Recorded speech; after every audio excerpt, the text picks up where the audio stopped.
Just wake up. Wake up.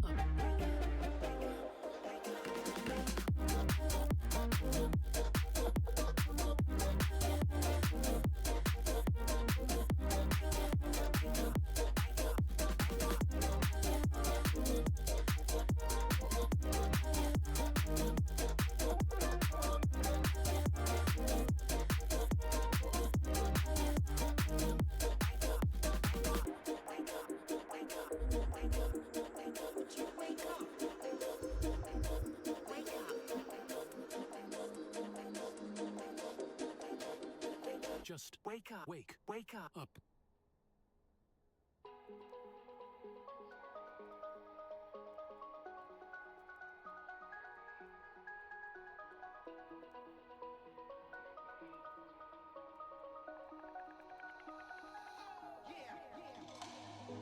Please say my name when you're thinking it out loud. But I love those days when there's no one else around.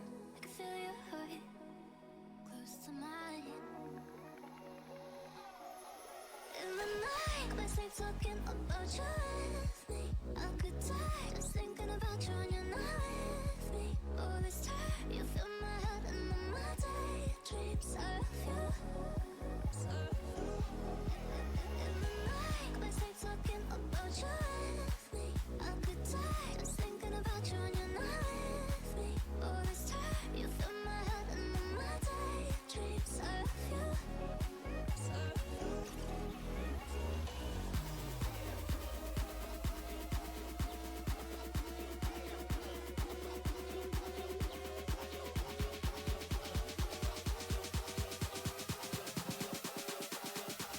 Can't get enough of you.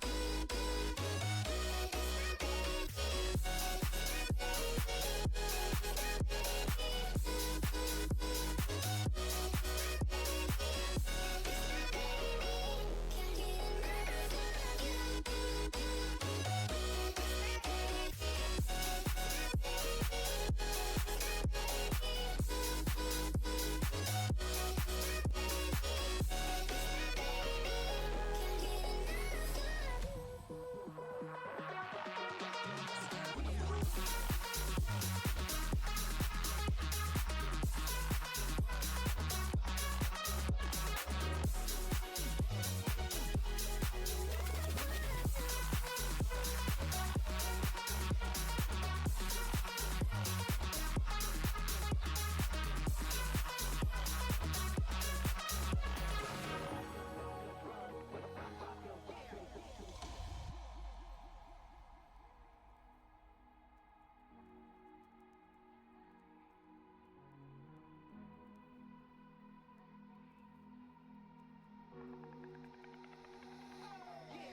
In the night, my sleep talking about you with me. I could die just thinking about you and you're not with me. All this time, you fill my head and all my daydreams of you. In the night, my sleep talking about you with me. I could die just thinking about you and you're not with me. All this time, you fill my head and all my daydreams of you.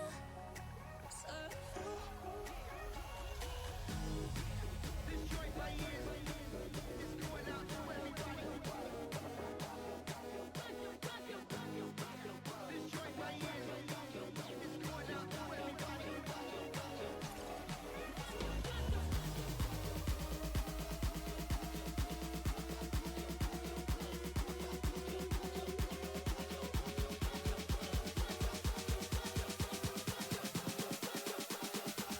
Can't get enough of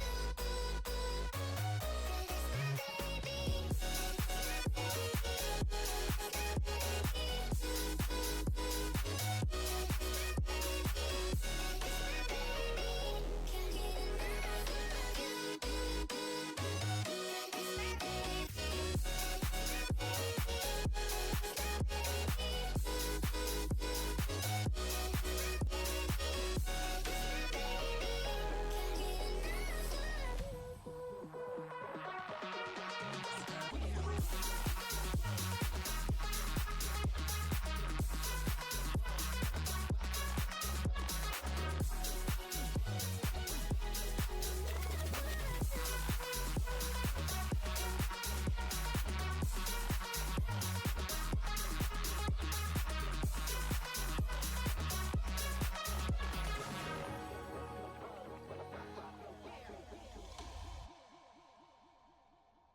Just break my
just break my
Welcome to the first GAC Championship with League of Legends.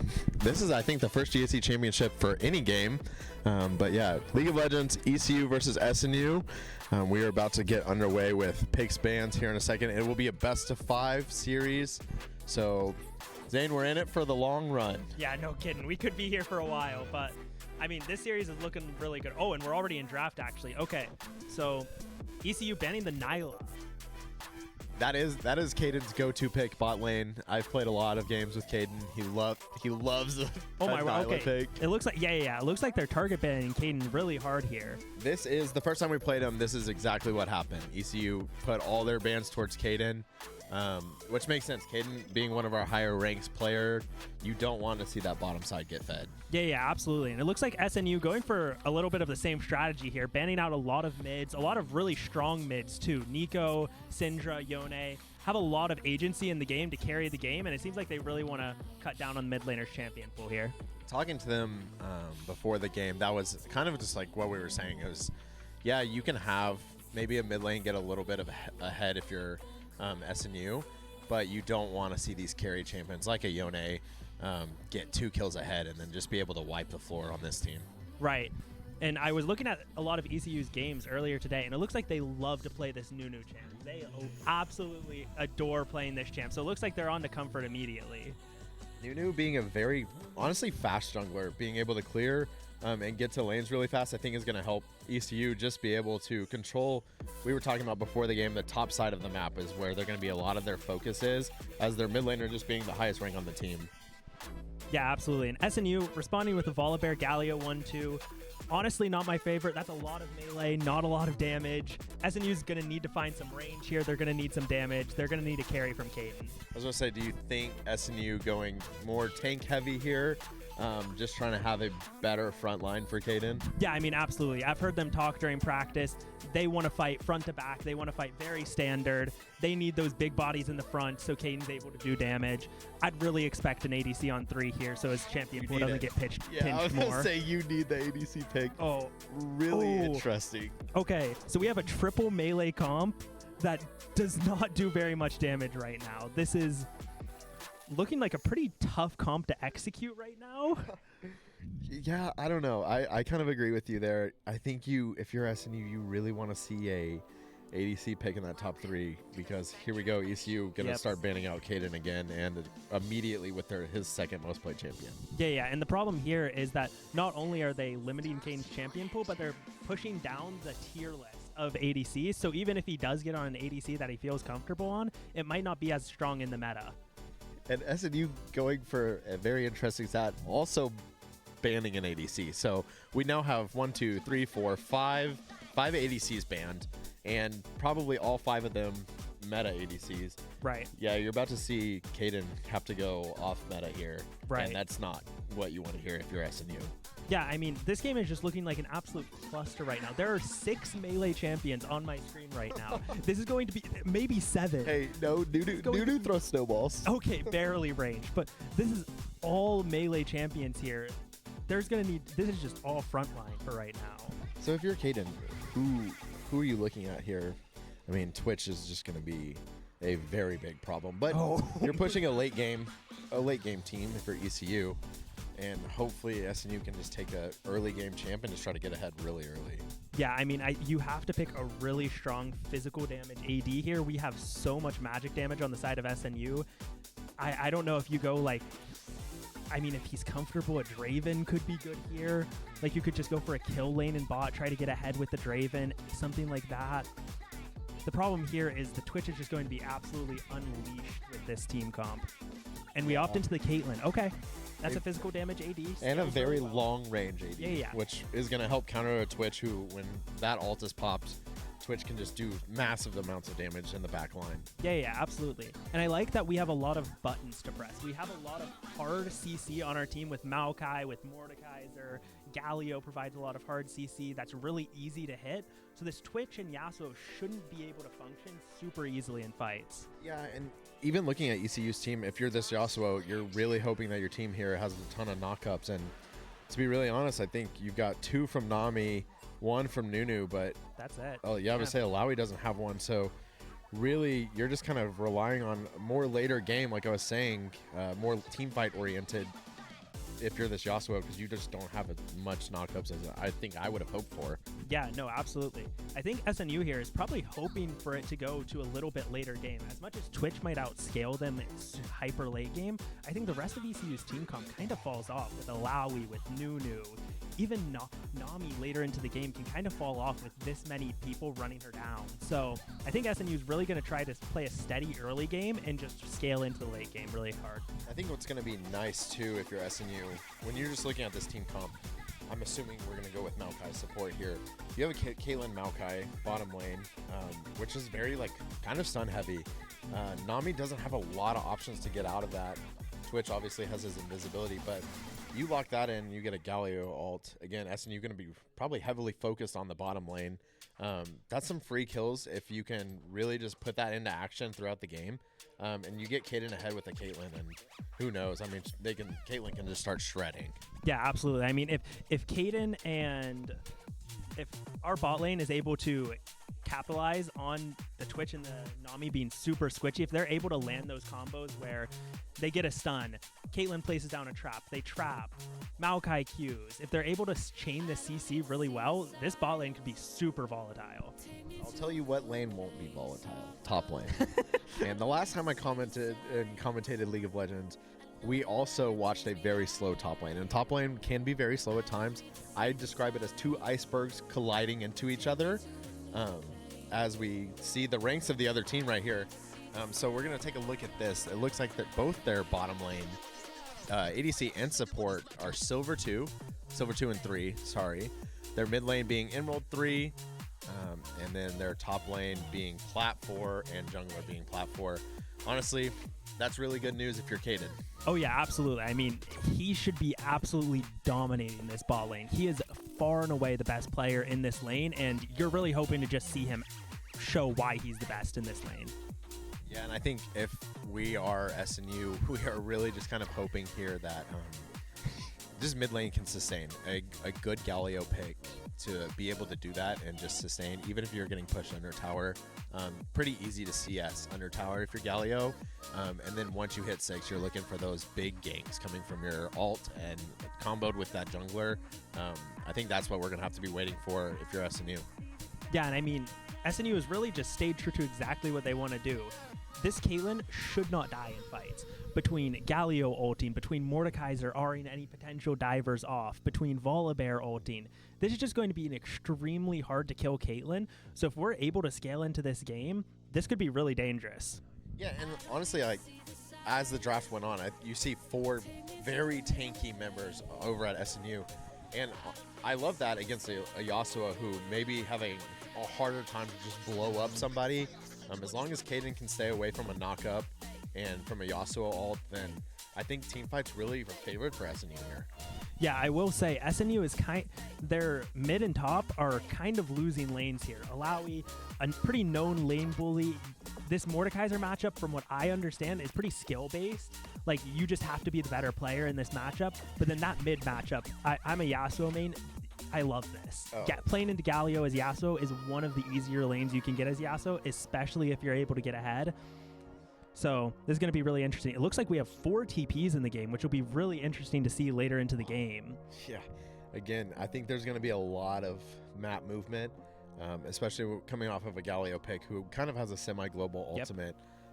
But the Yasuo TP does kind of prevent a little bit of that, preventing kind of what I was saying about a 4-man gank bottom, kind of just turning the tides a little bit to see that later on, especially 3 minutes once that TP is unlocked. Yeah, and Yasuo deciding to go for Grasp this game into the quadruple melee, thinking he's going to get a lot of value off that, which honestly he probably will, regardless of where he is. It'll be really interesting to see how this Yasuo decides to side lane himself later into the game and if he's able to get through these beefy bodies. Yeah, it's going to be, this game may be a lot slower in the start, and I think hopefully not, and hopefully Kaden is able to take advantage, like we've been talking about, take advantage of a little bit squishier bottom lane, but both teams just kind of playing a little bit more protective to start. We don't see a 5-man gank into a jungle.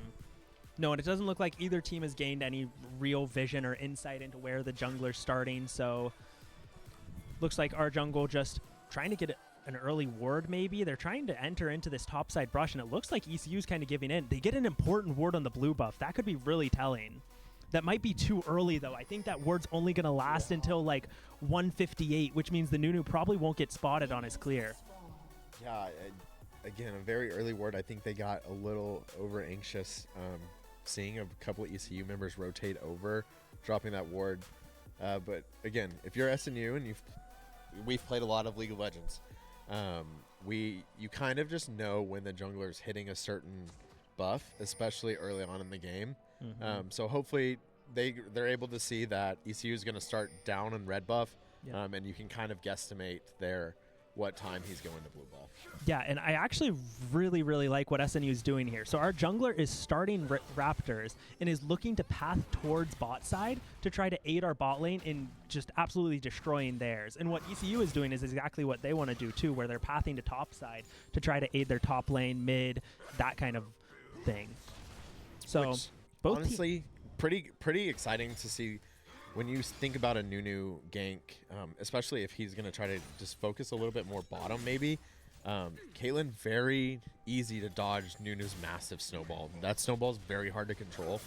So any kind of movement, dash or anything, pretty easy to dodge. So again, I hope we see a little bit of that and we're able to see a little counter from Caitlyn's net.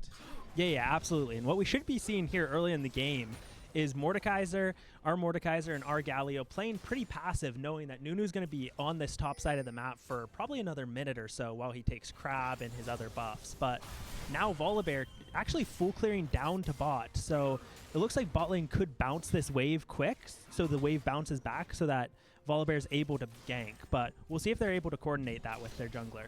Yeah, and I think SNU's ward just grabbed Nunu as he walks by. But Maokai going to ward that tri-bush, ECU being able to see that, pinging it, letting his jungler know that, hey, tri-bush is warded if you're going to ever come for a gank. But it does look like ECU is just going to focus this top side of the map. Yeah, and I'd love to see the SNU bot lane here fast push this wave so they can bounce it quickly so that Volibear is able to get a gank in. Looks like most of the lanes pretty steady. There's just some basic trading going on. Nothing too crazy happening just yet. Yeah, and like you said, here we go, gang from ECU straight into the middle lane. A knock-up on Galio, but another knock-up. But again, you're just not going to have a lot of damage coming off right off the bat against a pretty tanky early champion in a Galio, but we're going to see a lot of that.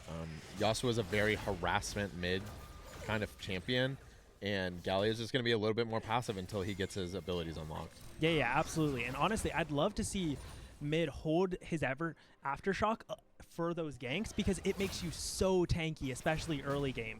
And especially with Nunu and Yasuo as the people who are ganking you, it really shouldn't be a problem when you're getting ganked.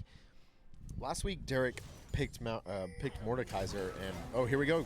Oh, this is a great gank in bot. And a great place trap, too. Do they get the kill? Oh. Got the flash, though, and Derek going to just try to push out Alawi with a huge shield from his passive and a good heal. Again, top lane is just going to be just a little bit more slower, but man, Alawi's tentacle there just whipping Derek and pushing him enough to probably where he has to back. Yeah, I mean, honestly, it's not the outcome you would have really loved to see from SNU. You would have loved to see that Twitch die there. There's probably a way to layer the CC in a way that gets the Twitch dead, but getting 3 sums from bot, you only use 2 yourself. It's honestly a decent try. Now the bot lane just has to get a reset in, use the advantage, but it looks like Kayn might be getting caught here. Has to burn flash, but Nunu drifts it. Uh-oh, this could be really bad. It looks like he might be dead. Oh. Yeah, ECU being able to see that Kaden blew his net a little bit early and was able to just gank as soon as that cooldown started, and then Kaden having to flash a little bit earlier to try to dodge the snowball, but getting caught in the CC of Nami is, I mean, that is death when there's 3 people on you. Yeah, absolutely. And it seems like kind of a strange move for either Kaden to stay or for the Maokai to leave. It's weird that they don't leave at the same time. So I wonder if they're going to be able to coordinate their backs a little bit more and make sure that they shove out waves. Yeah, we see top backing a little bit. Just push the wave in, trying to get the wave cleared and get a good 50-50 wave when he gets back. But what we're really hoping to see is just a good recovery from bot lane. Kaden trying to just get fed a little bit earlier. So we'll probably see a fight over Dragon right here. coming up in the next probably minute or so. Yeah, and this top wave looks absolutely horrendous. It looks like Alawi has the chance to freeze this, but it looks like she's actually going to opt for a slow push. But Nunu is coming back onto the map, so this should actually protect our Mordekaiser. Alawi just taking a pretty basic trade. Derek's going to have to wait for a little bit until the wave comes into a safer spot of the lane. Yeah, let's see if we can get their CS counter. I just want to see the CS difference here of mid lane. Here we go. Yeah, so our mid lane down 11 CS, but the big gap here is top lane. Yeah, That's tough. That is a really tough. I mean, Alawi is a really big lane bully, but Mordekaiser doesn't scale super well either. So you would like to see a little bit more CS from Derek. But the good thing is, Caden down in bot is also beating the Twitch by quite a lot. The only problem is that kill that Twitch has is probably evening out any CS difference that there is between the two. Yeah, and SNU trading a dragon for Void here. So ECU getting all 3 Voids is pretty big for them. SNU opting to just take the dragon and try to just scale off that a little bit. And maybe I would hope, correct me if I'm wrong, trying to get the next 3 grubs so that they don't have all 6. Yeah, I mean, SNU has to at least prioritize stealing 1 grub out. The big difference is that you don't let them get 6. So if you can even get 1 grub and they have 5, that's a win. So SNU should really try to prioritize those grubs, and what you need from that is you need Derek to stay healthy in top lane and make sure he has prio over this Alawi. And it looks like he's actually trying to go for a kill on Alawi, and he gets it. Wow. Oh my gosh.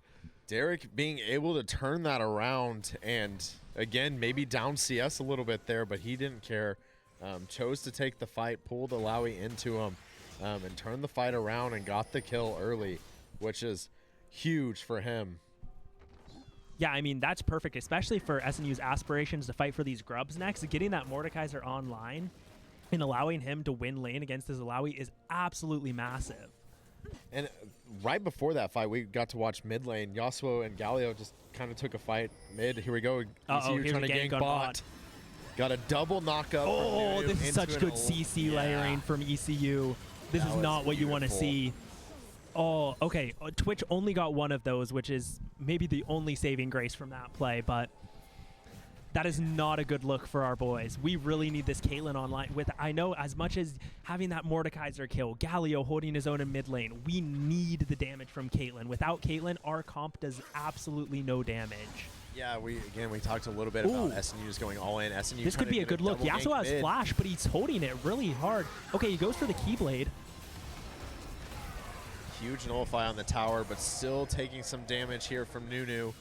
Trying to go back in, but the SNU guys need to leave. Got a double stun. That's a huge taunt. Massive Oh, this should be stun Galio from winning. Galio That was- being able to turn the fight a little bit. Took a tower shot. I don't think he'll be able to kill here, but that was a Nunu good should just turnaround consume. from our mid laner. Yeah, listen, it could have been much worse. So trading 1 for 1 there, especially with the Yasuo dying, is honestly a pretty good result for our boys.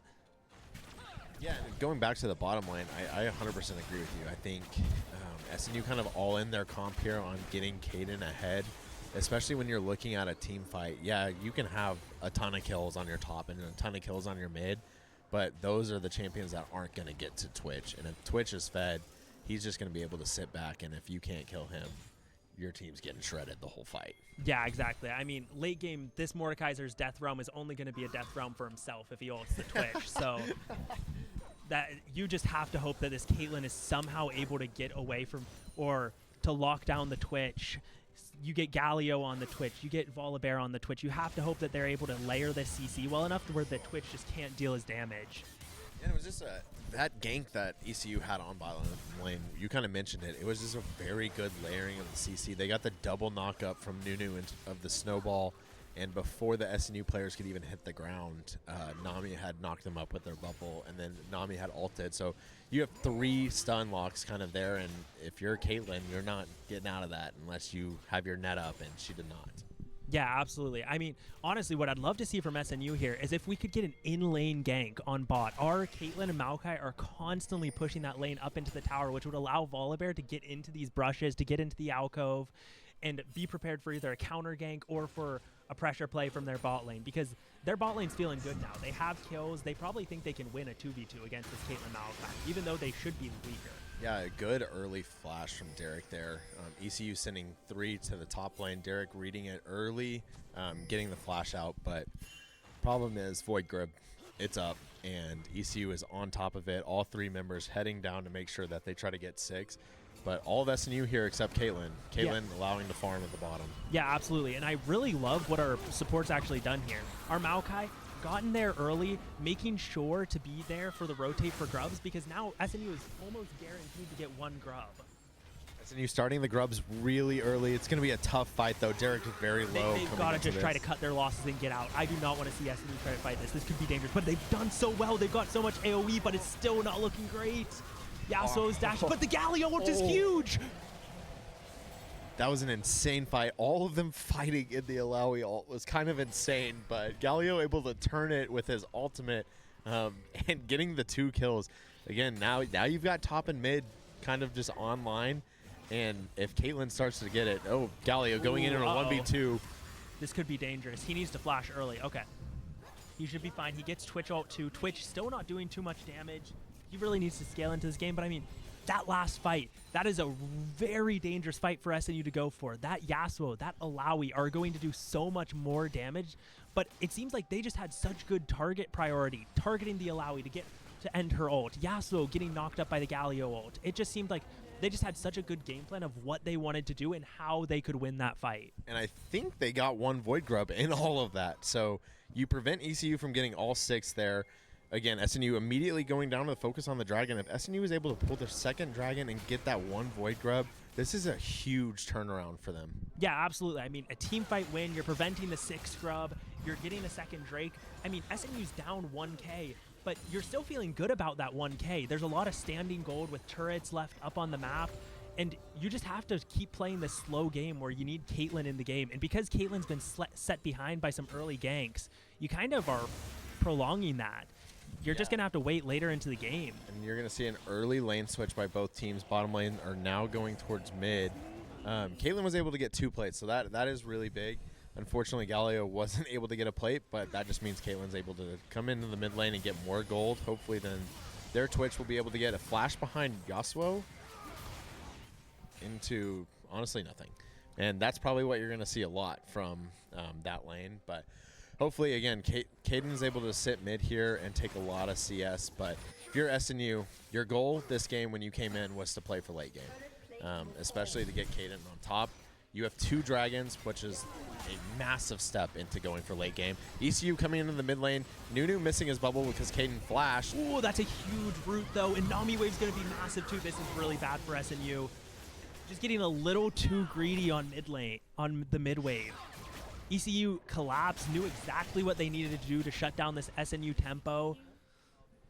Just was not a great fight for our boys. Yeah, and again, that's what you're going to see a lot when you are able to, if you're ECU, you're able to stack the stuns, as you saw there. Nami played that really well. She's a silver, but she was able to just stack the ult stun into her bubble, catching 2 of SNU's players, and ECU able to just finish that off. Especially when you can't move, it's pretty free pickings from there. Yeah, I mean, both teams really want to be the teams that are engaging and that are picking what fights you want. So it really feels like whoever is choosing to engage first is winning these fights. Maybe I'm wrong here, but I think if I'm SNU here, that's not what I want to be doing. Especially right now, you're kind of playing from behind. You have a strong mid, you have a strong top, but honestly, right now, I kind of want to play more reactive. You have a good team comp to play reactive in it, and so just wait for them to take the initiative. If Nami misses a bubble or if Nami misses an ult, that's your time. That's their stuns. You need to take advantage of that. No, I completely agree. I actually wish SNU would play a little bit more around this bot lane with Galio in it. Galio is extremely strong right now. It's actually almost unkillable for the Yasuo. So I would love to see our jungler, our support, someone roam down. But it looks like we're actually getting caught going for Herald right now. We're killing the Alawi on the top side, but are we? At what cost? The Alawi lives for so long.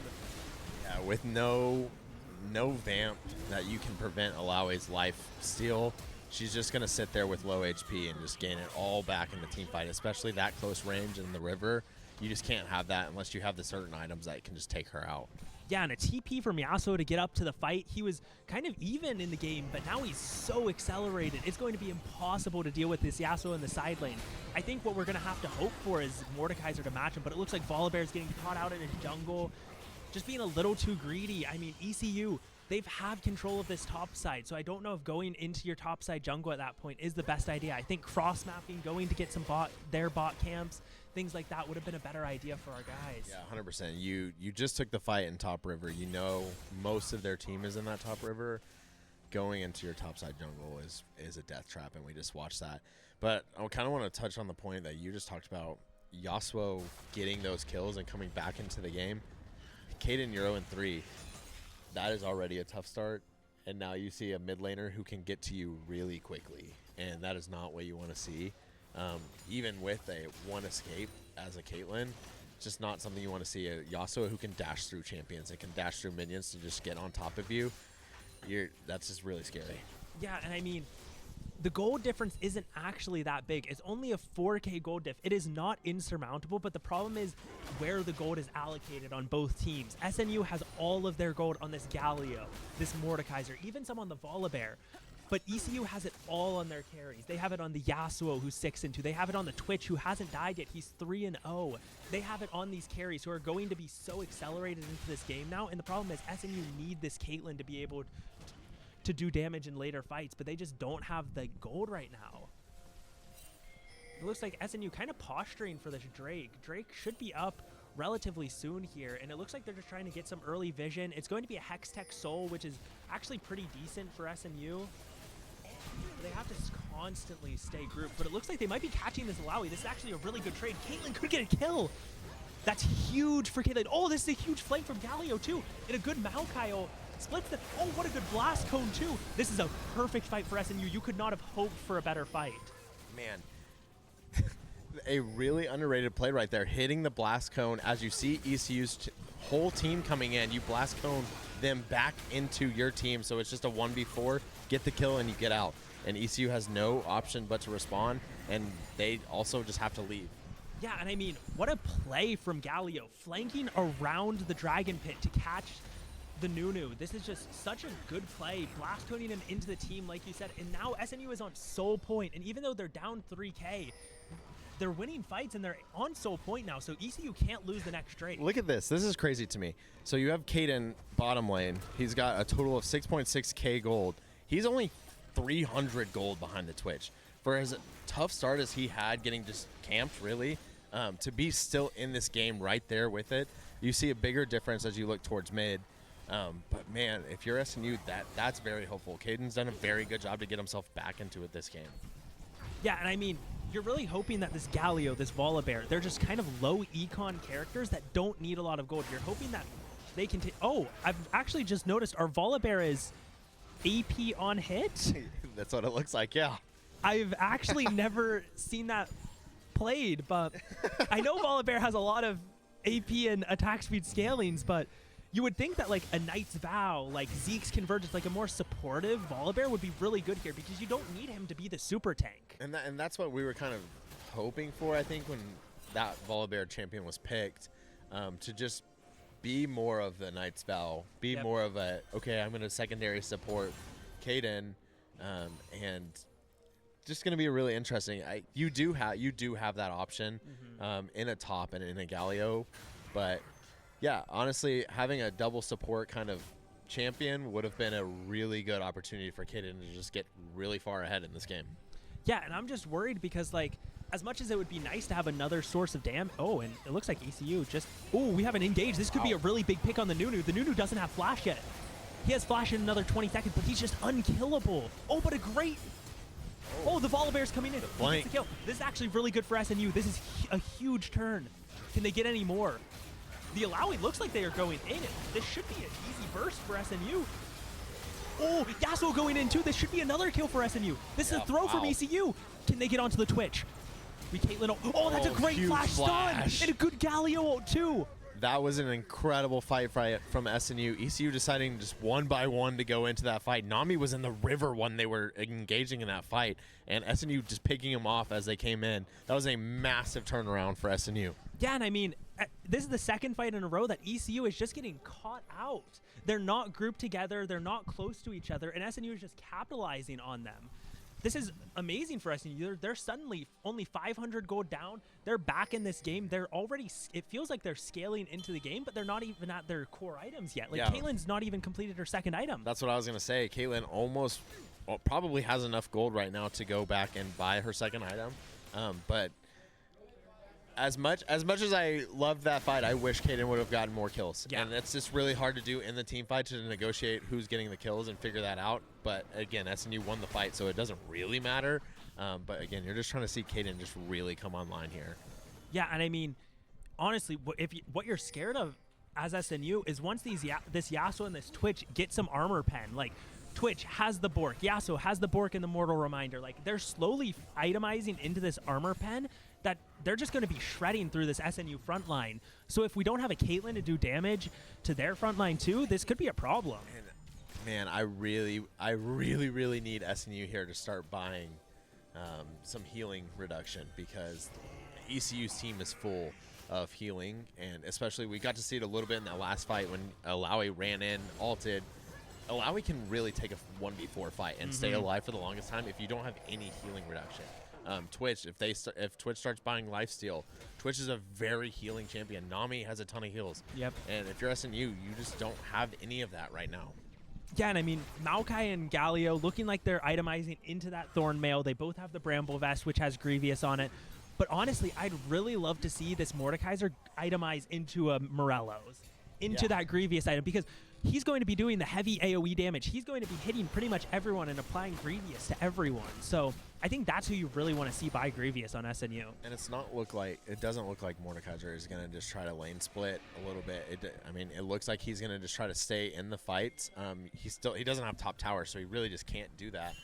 And so SNU trying to get the 4th dragon here. This will be huge if they pull off 4 for 4 on dragons and really put SNU ahead for the future of this game. Yeah, I mean, you're going to be hitting yourself if you're ECU and you don't get this dragon. You've drafted a comp that's really strong early, or at least should be stronger than SNU on paper, but now we've got, okay, I love what Caitlyn's doing here. Caitlyn setting a trap line, limiting where ECU can enter. I would have preferred if they moved it a little higher up into their jungle to keep them out of the river in general, but it looks like we're engaging. A good disengage from ECU. Can Maokai get out of this alive? I would say it looks like Maokai just trying to sacrifice himself a little bit so SNU can just go Eyes for on the 4th Caitlyn dragon. here. Caden can go absolutely crazy here. They're fighting a front to back. This should be where Caitlyn shines. Caitlyn doing so much damage, and they get the Hex Tech Drake too. This is huge. Nobody on ECU being able to get to the back line for Caitlyn.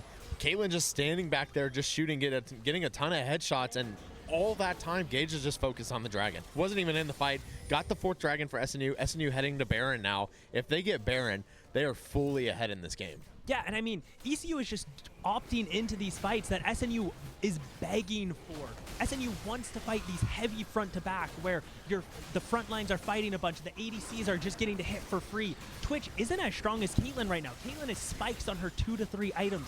Twitch doesn't spike until his 3rd or 4th. He needs more time in this game to scale, and it just looks like SNU is accelerating the game, but it looks like ECU trying to catch them on the tempo. This might be a This sacrifice. could be a bad This is play a from throw. Yasuo, but it looks like if they can kill this Caitlyn, that's huge. They just need this tempo. But it looks like it's a huge throw from ECU. Yeah, Caden able to just dodge both of those skill shots from Alawi and able to run around the Baron pit and not get touched there.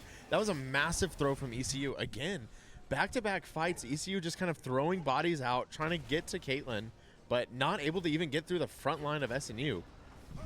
Looks like I don't know if they can kill Galio here. I mean, the problem for ECU isn't just the gold diff, though. Those 2 dying is a huge tempo buff for SNU. Look at what SNU is able to do.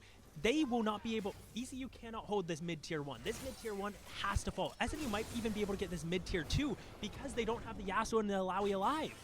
What I want to point out is how good SNU has been doing and focusing on team fights. If you look down at Galio, he's 13 kill participation out of 18 when their mid laner is 8. And so, like, Galio just being able to be a part of so many different team fights has just, I mean, if you look all across the board, you have 16 KP, 14 KP, 13 KP, and then Caden down here, who really had a just tough start to this game, has brought himself all the way back and is now in the position we were hoping he would get in and is able to carry this game.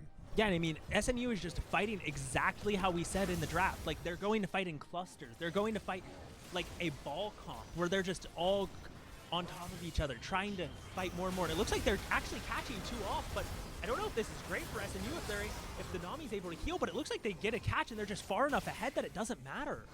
Yeah, those are positions you just don't love watching SNU fight. Again, man, Galio going in hard. Oh my word. SNU just wants to end the game here.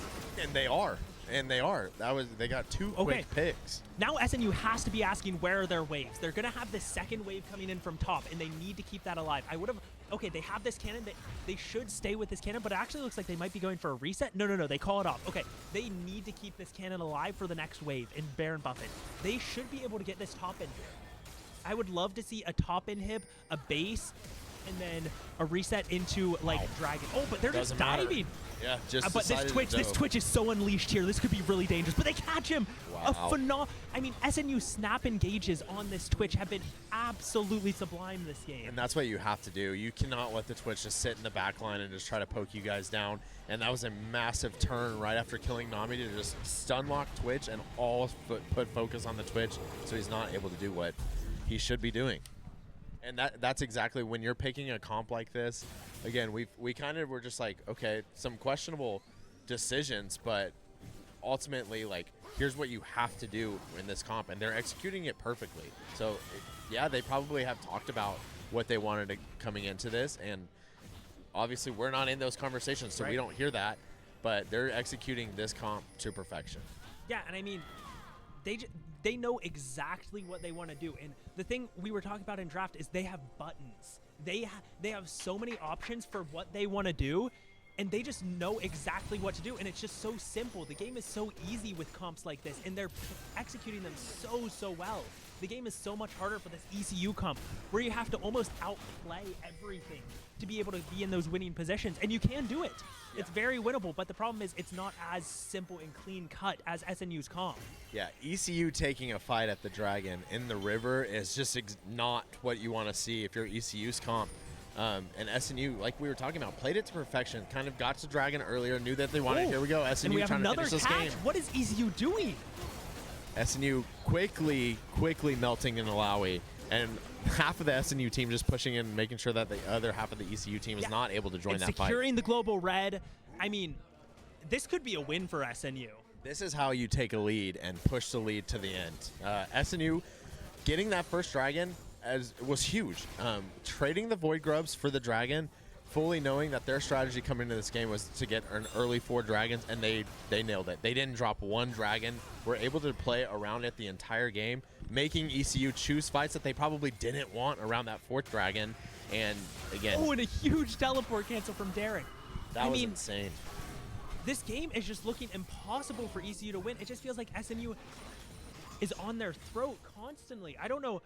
This game has just turned on its head so quickly. I mean, SNU, it just feels like they've won the objective game in every way. Yeah. They've gotten the drags. They denied the 6 grubs. They lost the Herald fight, but it felt like ECU never could. Oh, wow. That was a beautiful bait by Caden. All of SNU sitting in the bush. Caden trying to make ECU try to pick him out, and ECU just getting caught. Seeing Caden alone, and they wanted that kill, but it was not happening. Yeah, and I mean, this should be the game. I mean, SNU is just too strong, and it looks like Alawi just really wants the game to be over quicker. Yeah, they are just. ECU loves to throw one body at a time into a team fight. Yeah, I mean, SNU has played a just clinical game of Team League of Legends. This game is not a 1v1. It's not a smash. It's not a fighting game. You play as a team, and you play on the objective on the map, and ECU just gets, honestly, out-macroed. Yeah. Like, they've played a decent mechanical game, but SNU's just out-thought them. And ECU, again, kind of getting a little bit ahead early on the bottom lane, but that is how, if you're SNU, that is how you take a top advantage and a mid advantage. Something you probably, I don't know, maybe didn't expect to have coming into it. And that's how you execute it to perfection, and getting the 4 dragons to just push your lead. Yeah, and I mean, what's disappointing for ECU is, like, you feel like you executed your game plan pretty well early. You got the Caitlyn behind. You forced SNU to have low damage carries, but it didn't matter. You opted into fights that benefited SNU, and you just weren't able to capitalize in the mid and late game. Yeah, and again, that dragon fight kind of shifted the momentum for SNU into our favor, and that's how you take game 1. Yeah. Now, Best ECU of 5. yeah, best of 5. It's going to be a long one, but SNU up 1-0 in this best of 5. That's a great way to start. Yeah, and maybe if you're SNU, like we've talked about, you're looking at this ECU team. You know their top side's heavy. You started that game, and you won the top side. You did exactly what you needed to do, and you won the top side. And you beat some of their better players. And that momentum-wise and probably mental for ECU kind of shakes you a little bit. And especially if we watched Caden it didn't matter how far behind he got early on. He quickly came back into the game and put himself back into a dangerous position that he needed to be in. Yeah, and I mean, ECU just has to be feeling defeated. They came in with such a clear game plan of what they wanted to do, and SNU just comprehensively beat them. I mean, you don't go away feeling like you don't have anything if you're ECU, but you just feel like SNU would never lose from those positions, even though you feel like you outplayed them early. Yeah, and I want to give the boys credit.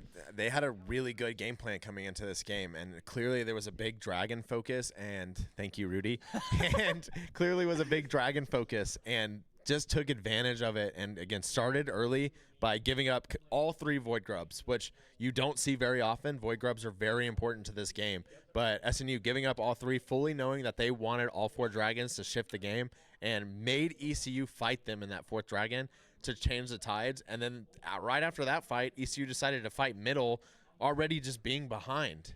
Yeah, no, absolutely. I mean, this is just looking good for SNU. I want to get into this next game. This should be exciting.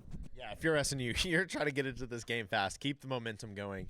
I don't know if I want to see really anything change. Maybe a little bit comp change, but your focus is Caden, and they nailed it. Right, and if ECU doesn't do anything different, I don't know if you do change your comp. Like if ECU is going to opt into these like low range, just carry focus comps, that's going to benefit us. Yeah, and we're going to go to a short break real quick before the next game so we can rest our voices, go to the restroom and stuff. So we'll be back here in a couple minutes to cast the draft for the next game.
All right, and welcome back to the grand finals of the GAC League of Legends.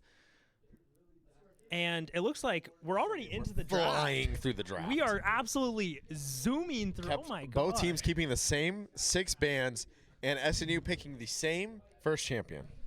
This is honestly shocking to see. You would expect some sort of adaptation from ECU here, but looks like they're just playing the exact same thing. And SNU going to their roots, playing the Galio. Ooh, and ECU picking a Lux. That I'm assuming. Yep, I'm Okay, assuming it's a Lux K-Lux. support. Okay, yeah, that makes a lot more sense. SNU going to have to find a bot lane that's able to resist that K-Lux because that is an absolutely brutal bot lane in lane. You need an ADC here with a lot of either dashes or movement speed. Again, I said it last game. I'll say it again. I would love to see Caden pick in the top 3 here. I know I talked to him in between games here, and he goes, they can't ban me out, which, sure, may be true, but against the bottom lane, when you know the bottom lane here, I think you need to really pick an ADC here in the top 3. Yeah, and I agree. But it seems like talking with the boys in between games, they are just super confident on certain champs, especially for their top side. They want to get their top side champs so they feel comfy. And I mean, one of Gage's pocket picks, his Vi, that is just so comfortable for him. I'm honestly expecting to see a top laner here for Derek. I'm expecting to see a Garen. Oh, and there it is. Wow. I could smell it from a mile away. Well, you have Gage and Derek now on probably their main champions. Yep. Didn't get banned out. So, Caden, again, willing to take a back seat here for both our top and jungler to have their main champions. I love a Vi pick. I think it changes a team fight. I think it changes laning phase completely. I think you can even heavily focus a Caden here with a Vi pick, especially coming into a lane against a Caitlyn and a Lux. Yeah, and I mean, ECU is, to their credit, doing something different here. Last game, we saw a 3 melee for both sides in the first round, but ECU has opted into essentially 3 ranged characters immediately. They have an enchanter, a mage, and an AD already. Like, this is going to be a tough team comp to play into. It looks like they're really trying to play disengage style pick comps now. Yeah, and if I'm ECU, I'm really looking for a mid laner here that has roaming potential, especially with an Ivern. I'm assuming their Ivern is going to be a very aggressive jungler into our Vi. And so if you're SNU, that's something that you have to really look out for, especially early. Ivern can clear pretty fast. Yeah, and I mean, the problem for ECU is actually picking a mid laner, because if you pick, you'd want to pick a control mage here, but then you're so magic damage heavy that it benefits this Galio so much. Picking magic damage into Galio is just asking for him to build Merc Tread, Hollowed Radiance, and just living forever. So ECU is going to have to probably pick a double AD top side here, which again is not good because you're playing into Garen, who's just going to opt into those plated steel caps. He's going to opt into the dead man's plate, and he's just going to become unkillable. Yeah, I think if you're ECU here, as much as it sucks, LeBlanc is an option. Swain, sure, Swain is an option.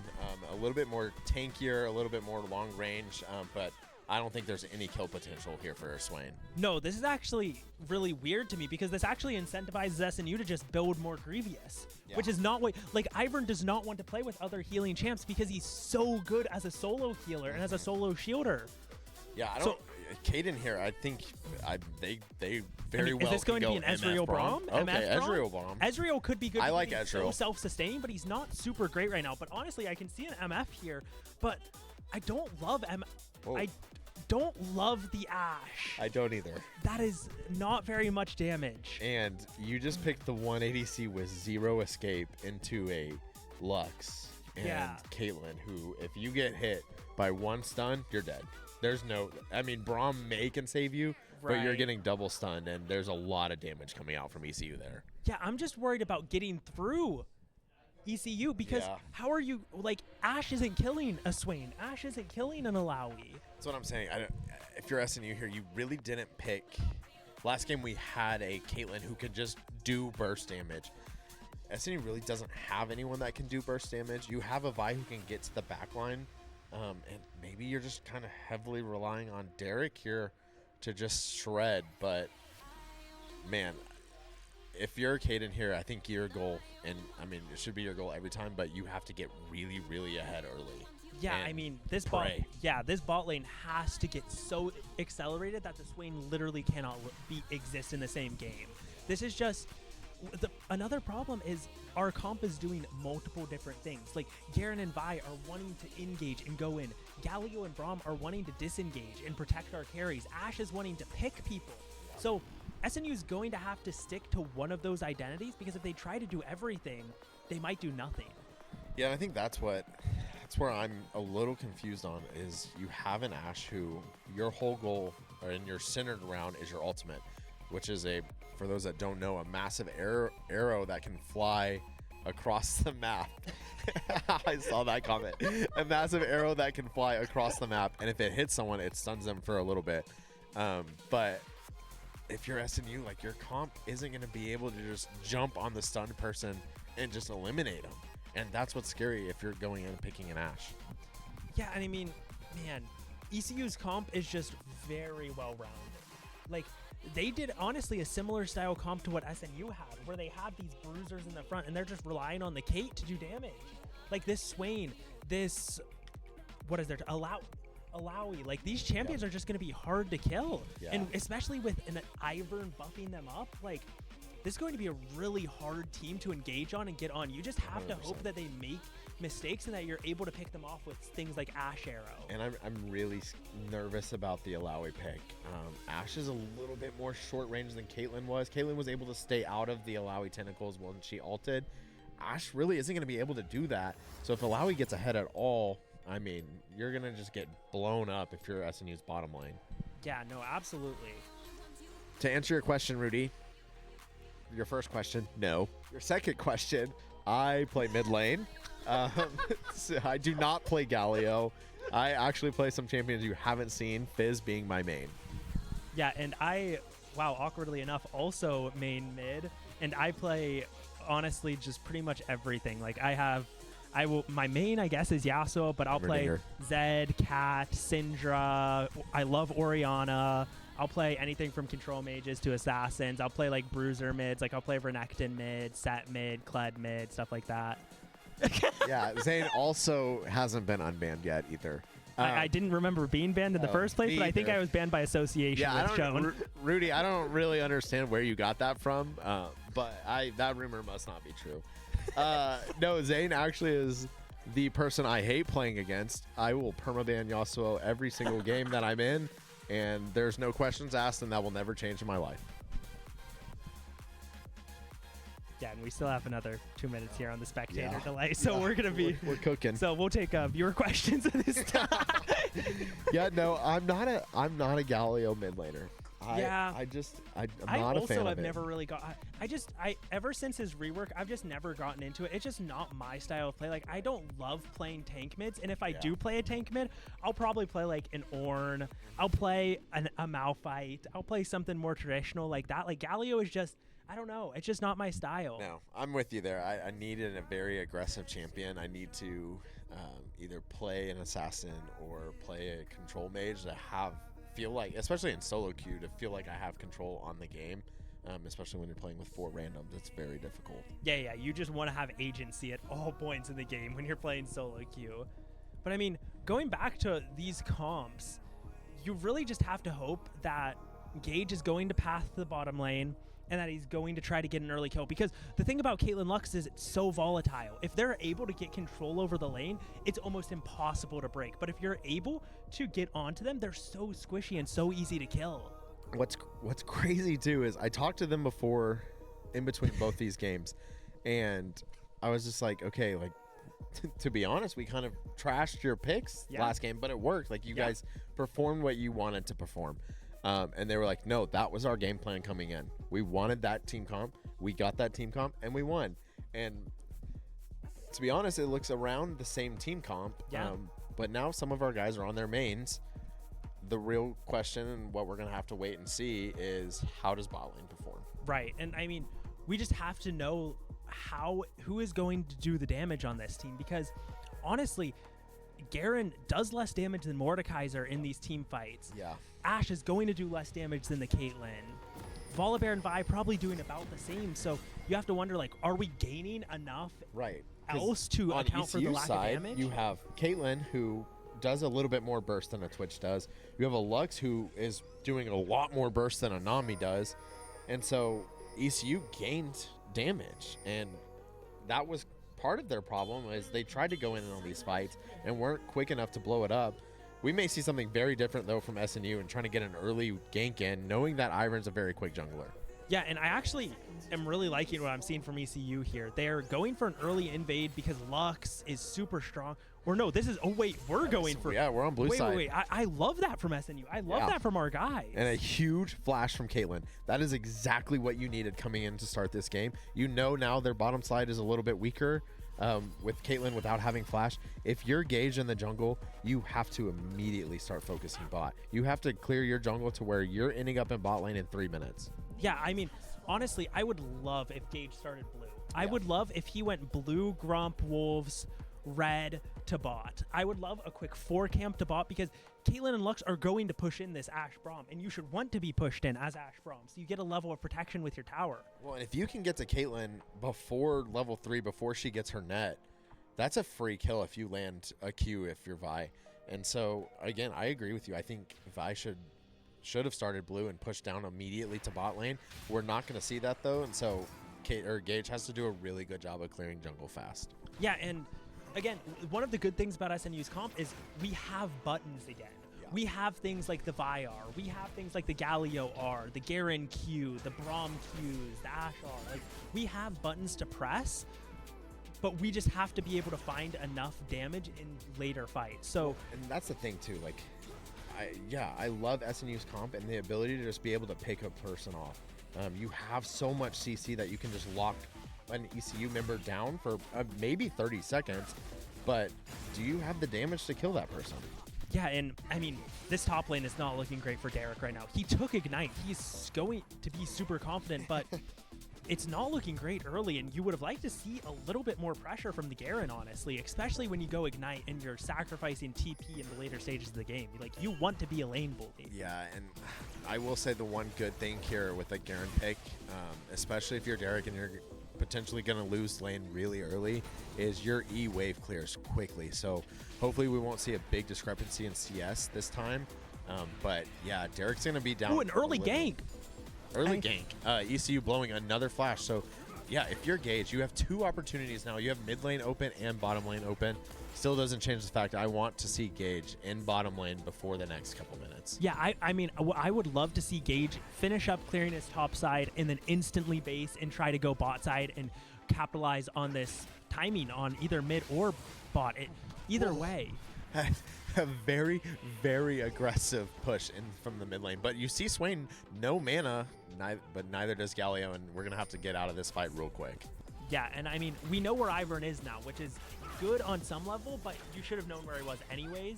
But now, I mean, bot lane is just getting punished right now, which is exactly what we're expecting. This is a Kate Lux, but you'd love to see Gage get down here sometime soon before this Kate Lux get a back in. Yeah, that's what's scary is your Kate Lux is just going to have so much wave clear early on, and they're performing it to perfection. They're pushing Ashe into a tower. Ashe just having, honestly, I used to play Ashe all the time. Ashe has no auto attack damage, so you're just not going to get a ton of CS under a tower because it takes an extra auto attack for Ashe to be able to kill a minion. Yeah, and I mean, you can see across the map here, all of SNU kind of needs a reset. Like, our Braum is half HP, our Galio's almost dead. Garen is actually able to sustain really well because of his pass, and this could be a really good gank.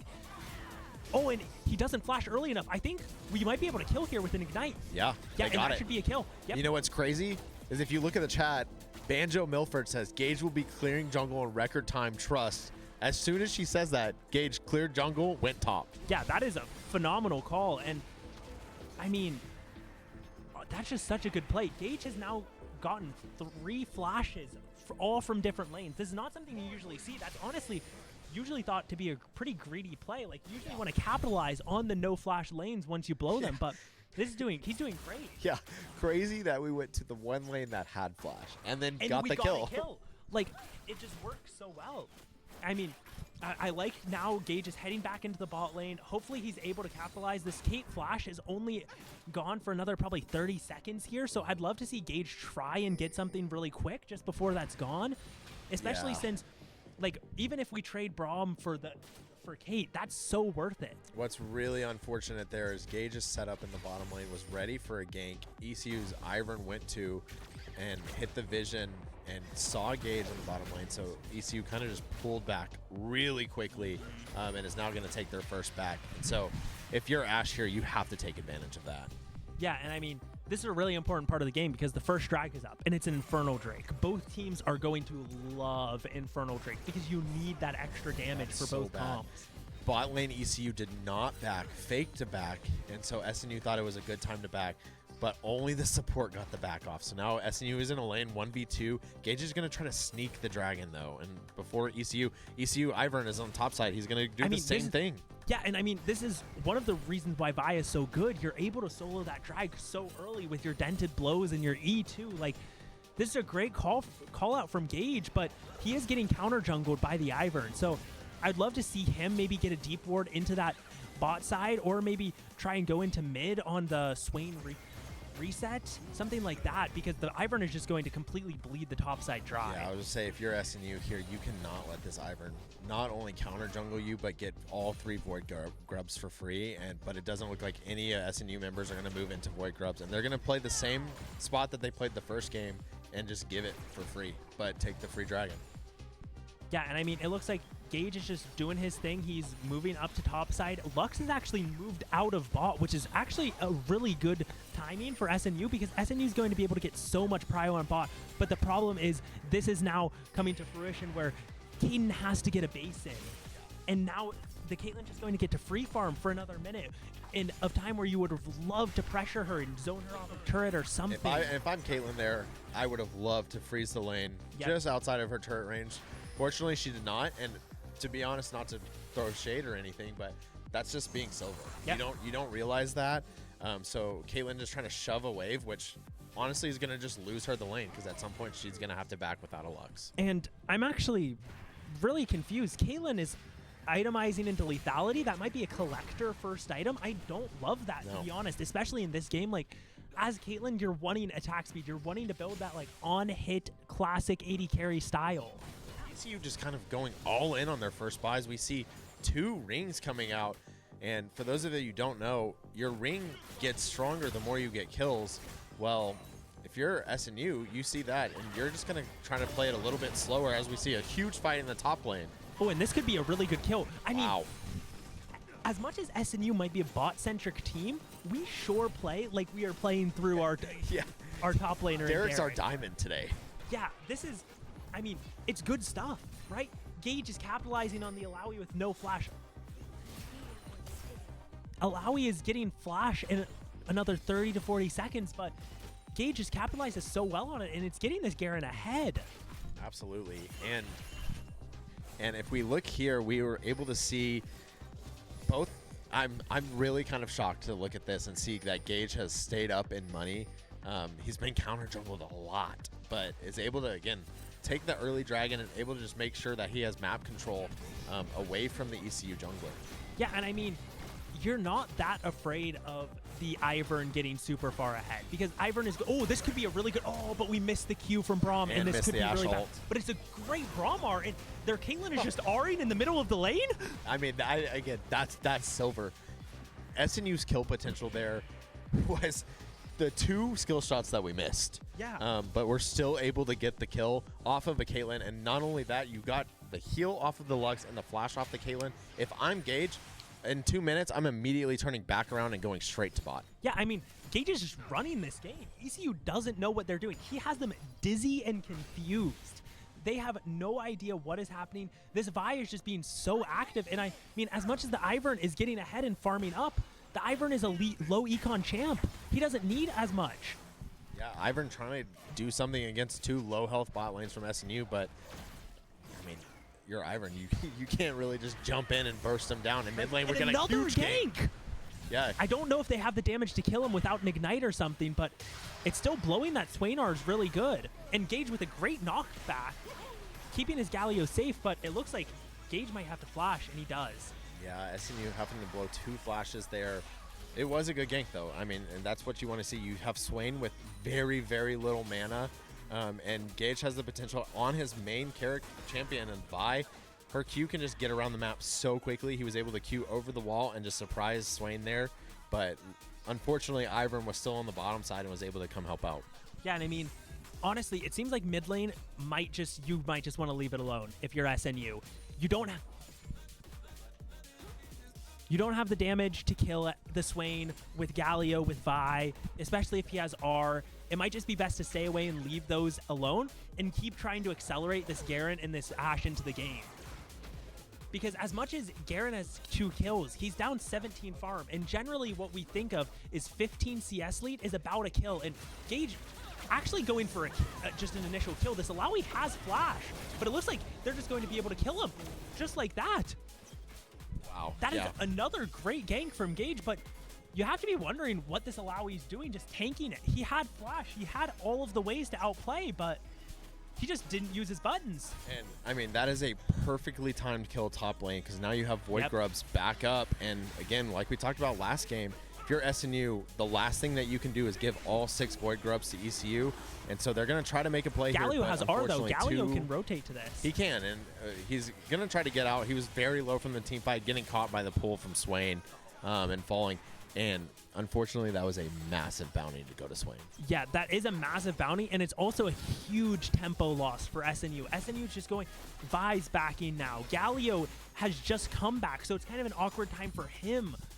So what I would love to see is if Galio could move and we could get a dive on bot. Yeah. That would be a huge play, but it doesn't look like we have the pressure, so maybe we're just going for Drake on the Vi reset? I don't want to say this, but classic SNU, just dragging as soon as they spawn, just getting it and trying to take it away from ECU. Unfortunately, though, that is now 2 stacks for Swain's ring, and so he's just going to progressively get more powerful. And if you're Gage, you have to focus bottom side here. Whether it's bottom lane or mid lane, you want to wipe those stacks off Swain's champion, but you also want to try to get Caden ahead a lot. Yeah, and I mean, now this Alawi is, even though Alawi is 0-3, he's up 23 farm. Yeah. He has just gotten the first tower solo. This Alawi is insanely strong in the game, even though it looks like she's just inting. So this is going to be a problem for SNU. SNU needs to find a way to stabilize this game and find some more picks like they've been doing. Yeah, you're right. Alawi being 0-3, but if you look at the numbers here, Alawi's 700 gold up. She's just got a huge CS lead. If you're Derek here, thankfully you've lost your tower, so you should have a lot more range now to just free farm, and you just have to be very mindful of where that Ivern is at all times now. Yeah, and I mean, honestly, what I'd love to see from Derek here, we might be getting a lane gank bottom. We might actually, and I honestly love this. This is a great idea. If I can get in here, this would be huge. And look at Braum going Lux forward is so to clear out of out. Position. The Braum did such a good job there. That's so underappreciated. Clearing out any possible vision that they have. Vi might just pull the trigger, but Ivern's ready for this counter gank. This could be very, very big for the rest of the game. Yeah, Braum getting caught out. But where's Vi? Where's our Vi? A great arrow from Caden. But they get away. Oh, we're committing onto the Ashe. Wow. We get an easy kill. But Caden's gliding on them, but it's looking pretty bad. They need to kill this Daisy quick. This Swain is a problem, but a good Galio R. We have an easy commit. Wow. A good Vi Q, and Galio getting in there. This Swain needs to die quick because this Swain can last so long. Yeah. And it looks like Galio just needs a face tank for this Ashe, but I don't know if they're able to fight anymore. This Ivern is a problem, but Galio goes in, and they might have the damage. Oh, Ashe is going to end up dying too, and Ivern's just trying to live. Oh, that's such a... Wow. That's the problem, though, with Ashe, and that's what we talked about. Ashe just not having the damage that his last ADC had. So when you're fighting that fight, you can't just sit there and blow up the low health people. And we had to see it right there. Ashe having to get really in face tank range and just eating a lot of damage. Yeah, and I mean, as much as Ashe got 3 kills, Caitlyn is now really accelerated into the game too. I will say, Ashe is going a better build for the game than the Caitlyn is. I like that Caden is opting into this more traditional AD carry with the Kraken Slayer, probably with the IE, probably with the Runans, probably a Mortal Reminder with how much healing they have. I was about to say. So he should have a better build into the game, but I don't know if you can make up for the champion gap here in damage. Yeah, and I said it last game, and I'm going to say it again, and I'm a big preacher on this, but if you're SNU and you're looking at this team and you're seeing a Swain and a Alawi, you have to have healing reduction. Or you're not, if this Swain gets any more ahead, you're not going to be able to kill him. He will just sit there and heal off you the entire fight, and I don't think Caden can burst through that. Yeah, and that's without mentioning the fact that there's an Ivern with Redemption and with his shielding on the other team. Like, this team is just going to last so long in fights, and SNU just has a low damage comp. It looks like they're looking for a catch. The arrow does not miss. He is not applying to phase anymore, but they're still looking for a kill on Swain. I mean, if Caden would have hit the arrow from mid lane there, that would have been absolutely unreal, but SNU really having to pull back out of that fight. All 3 ECU members trying to just catch them out in the jungle, but SNU looks like they're able to get out, and again, we go to the Icebergs top lane. Yeah, and I mean, I'm glad that SNU cut their losses there. I'm glad that they realized they needed to get out, that they couldn't commit any further. But now the Dragon's coming up. The Herald is up. Like, you need to be on this map. You need to be controlling areas of the map so you can tell where ECU is entering and exiting the rivers. But they've lost a lot of this pressure, but it looks like they're going for a repeat gank. If Gage is able to get on this Swain, I think they might have the damage to kill, but it looks like Swain, they're just going to blow the Swain R, but that's a huge cooldown to blow before Drake. But here's the thing, ECU seeing 2 members of SNU down there, this is free for them. And so they're just going to be able to take the Herald for free, and I don't even know if SNU has the time to be able to grab this Dragon. Gage is going to immediately commit into a double stun here. Oh, but a little bit of missed synergy there with Gage queuing the Swain out of the Galio queue. I mean, it's still an overall decent trade getting the Swain flash, but I think SNU should lose Drake here too because Gage is far too chunked to go for this. Yeah, unless they're able to see that the Ivern's backing and that they can maybe sneak the Drake in really quickly. But again, Swain just going to overcommit here. Thomas looking for a solo kill. I think he gets it on his next Q. He needs to eat. Where's his E? Where's his E? Got it. There it is. Massive. And a huge solo. I mean, this Swain is just greedy. That wipes off all the stacks on Swain's rings and opens up the opportunity now for SNU to just go take this 3rd Dragon, which prior to the Swain, that wasn't going to happen. ECU had full control of the Dragon there. Yeah, and I mean, here we go. We're about to have Alawi's TPing onto the Drake. This is about to be a 5v5. Which I hope that SNU is able to commit to this. You have the Alawi now with Frostborn Gauntlet. It's going to be able to slow a lot of the SNU members, but I'm really worried about Gage. Gage is half HP already. If they can blow him up, if ECU can blow him up, it's a problem. Wow! But what a combo from SNU. They just blow up the Alawi. What are they doing? ECU just absolutely throwing this fight right now. But the Swain can live for so long. Does he have R when he's out of Zhonya's? He doesn't have R for another 2 seconds. They need to kill the Swain now. They can't get the kill. They got it with his W. And now the Caitlyn should die off the Braum stacks. Doesn't matter. Caden just going to try to 1v3 right now. He's getting the slows on all of the stacks of Vi going in to clean up. SNU really taking advantage of an Alawi that just jumped into that fight and tried to 1v4, blew her up before all of ECU could join the fight. Yeah, and I mean, ECU having the same problem as last game where they're just chain inting one by one. There's one person goes in, they die. Then the next person goes in, they die. The next person goes in, they die. ECU is just not playing as a team very well, and SNU just putting together a clinic on teamwork in League of Legends. Yeah, that was a beautiful 5-man team fight there from SNU, and just being able to, it really probably boiled down to a lot of the communication. They watched Alawi just jump into a fight after TPing, Alawi thinking that her ult was just going to be able to lifesteal her through that fight, but SNU just tanked her. And after that, we just watched Swain, who was just caught in the middle of all of it. Zhonya's isn't going to save you. It's a 3-second just invincibility, but after that, you have nothing. Yeah, and I mean, this is exactly what we wanted. Ashe is accelerated in this game. Ashe is so strong, and unlike last game, the kills are where we need it. Yeah. So this Ashe should be on 2 items right now. If we're able to see the items here in a sec, I think Ashe will probably have Runan's Hurricane here, if I'm not mistaken. I think that's the usual build path, and that's a huge spike for the Ashe, where Ashe loves Runan so much. There we go. Oh, it's a PD game, actually. I actually like that. I think that'll help with extra move speed for the Ashe and a little bit more survivability. Well, I think that you just have to build that. When you see the Alawi build and you see Frostborn, you know you're going to get slowed a lot.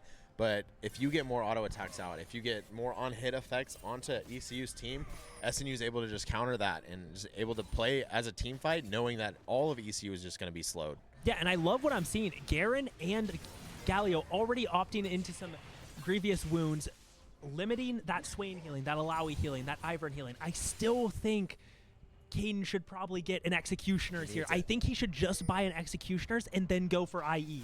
Well, I know it's a little bit of a detour, but I think it's important to have that Executioners, especially in this game. I think you have to have an Executioners, especially if you're going on hit. Yeah. You're just going to be able to get more of that anti-healing put onto all of their team. And even if you're not the one bursting, which he has 5 kills, so he should be, but even if Garen's going in, you have more of that on them. Yeah, and can I just say, Thomas is absolutely brawling with this Swain, and that is who should be their best player. Yeah, Thomas is just absolutely destroying he has him. no chill on This the is Swain. ridiculous. Yeah, you're right. They ego checked Swain early, and I think Thomas got the ego. And he's bullying Swain here. No, absolutely. Thomas is absolutely feeling himself this game, and I mean, the game is kind of stabilizing now. SNU about 800 gold up on ECU. It's not a huge gold lead for SNU, but I think the gold lead feels bigger than it is just because SNU just feels like they can't lose these team fights. Every time ECU tries to challenge them, they just end up losing. And here's the thing. Your SNU, your game plan, Oh my get word. 4 dragons. Right. We're And- 1 away again. And now suddenly SNU has somehow blown the Ivern's Daisy, and now Daisy is down for another minute and a half. And yeah, if you're ECU, you really can't take another team fight until you have that Daisy backup. And so Dragons should be up probably here in the next minute and a half. And that will be right around Ivern's Daisy. But if you're SNU, you don't see Daisy out there, you have to take a quick fight. Yeah, I mean, absolutely. I just think SNU has done a great job of just scaling into this game. Now, the question is, I don't know if we outscale. I don't think we outscale like we did last game. I think that Caitlyn is going to scale so hard. That Swain is going to become unkillable late game. So I'm kind of worried about our late game scaling. I really feel like SNU needs to be accelerating this game a little more and making more things happen. Be a little bit more proactive. Yeah, that's what I was going to say. I think if you look at the map here and you see SNU, we don't even have 1 tower, and you have to get it. And Thomas, again, doesn't really care. He's just making sure the Swain isn't having fun playing this. This is absolutely ridiculous. Thomas is, oh my gosh, a flash? Uh-oh. I think he trades 1 for 1 there. It's not Not ideal. not the best. You would have preferred a straight up 1 for 0, but it's not the worst either. A 1 for 1 there, it's probably about an even trade. What's honestly probably the benefit of that is now ECU does not have their top damage and coming into a potentially dragon fight here in probably 45 seconds. Yeah, absolutely. My only worry is now Galio doesn't have flash. Yeah. And that's that's a huge part of the SNU engage. They love to flash on these carries that instantly punish them as soon as they make a positional mistake. So you're really going to be relying on Gage and maybe Garen if he has flash You to need Kaden to capitalize hit a on that. massive ult here on Yeah. the Caitlyn, who's by herself. If Kaden can do this, Ivern's with her, but if Kaden can hit the ult on a Caitlyn, We have SNU Galio TPing in here. This is huge. Here we go. We're going to probably expect a fight here around the 4th dragon. That's what won us the Once game again, last time. this is a soul fight again. SNU loving to get these souls. We're posturing for an engage really early. I actually think they're just looking for a straight up engage. They don't even care about the Drake. We need to protect this Ashe. It's all eyes on Caden right now. Caden doing a lot of damage, but I don't know if it's enough. Daisy is dead. They're getting low, but they catch the Caitlyn off guard. The Swain is just ult. leaving his carries. Can they kill the Swain? The Swain is so unkillable. This could be really bad. Kaden just Oh, really can he do enough pumping damage? into this. Oh, and he's flashed flashing over the wall. forward. That was so aggressive. That was insane. And Kaden getting caught by a Lux ult. Wow. That entire fight. I don't know if you noticed that entire fight. Lux was playing over the blue buff wall, not able to even get in. She tried to throw her Q to start the fight, missed it, hit a huge 3-man ult, but it didn't matter to SNU as they were just absolutely pumping damage into the Caitlyn. Yeah, and I mean, kind of an even fight. I'm really worried. Caden can get absolutely blown up by this Lux right now, and they don't have Smite, unlike the Ivern. So I don't know if this Drake is actually secured. And ECU tempo TPing onto this. I think SNU just has to give this. They have the time. They probably need the Drake after this, but for now they can give this one. Yeah, and I think they quickly realized that dropping 1 Drake is not bad. This is the first Drake that we've dropped in the last, 7? Yep. So taking that, just running with that, but I think you're right. I think now, if you're SNU, you have to push tempo in this game, or this game might start turning to ECU's favor. If you look at the gold lead, shockingly very even, and we have a 6-kill difference. Yeah, and I mean, the fights are just so hard for SNU because honestly, you're kind of fighting an uphill battle with your comp. Ashe is the only one doing damage. Ashe isn't a high damage dealing AD carry. I think Caden is doing it exactly what I said he should too. He's gotten that Executioners, and now it looks like he's going into IE. But the Here problem, Thomas goes again. Yep, Thomas just making sure Swain knows that he is not welcome in this bottom lane. I mean, SNU just needs to find ways to pick someone off before a fight. I think starting in these 5v5s, I think they're going to start struggling. Yeah. Like, I don't know if they're going to be able to start winning these 5v5 fights if ECU actually groups up. And that's what is really unfortunate, that last fight could have went south really quickly if Caden did not hit the Ash arrow on Caitlyn. And that's one of the harder skill shots in this game to hit, especially on a targeted champion. He could have just thrown that in the team fight and hit somebody, but Caden held out his ult to make sure that he hits Caitlyn, stuns her. This Lux could be dead here. A good arrow! Massive arrow. A from huge Caden. arrow. This is exactly what you wanted. It's only the support, but this could give them tempo to start the Baron. Yeah. I really think what SNU should do here is they should bait this Baron. They should use this as a trap. They should start hitting the Baron, and then they should turn Looks like onto that's a exactly catch. what they're And doing. here's exactly what they're doing. They're catching the Illaoi. The Illaoi should die instantly. They shouldn't have any health. And Ivern uses Redemption, too. This is huge. SNU should keep pushing for Baron. Galio's on the backside here behind Caitlyn. It looks like Caitlyn they're fighting the doesn't know front that. side. The Swain is killing the Vi, though. We're in a split, but what a TP from Galio. Galio in the backline, killing the Ivern. We're also killing the Caitlyn on the other side of the fight. There's so Yeah. much happening. Thomas was able to come from mid lane without ECU knowing. SNU getting the 2 early picks. ECU trying to have to back off, but they backed right into Thomas, and Thomas got the third kill of that team fight. SNU getting a Baron. They have to push, and they have to take some towers with this Baron. Yeah, and I mean, ECU once again is not playing the standard front to back that they need to play. Their comp wants to play front to back, but they're approaching this Baron from 3 different angles, and SNU is able to just pick and choose which fight they want to take.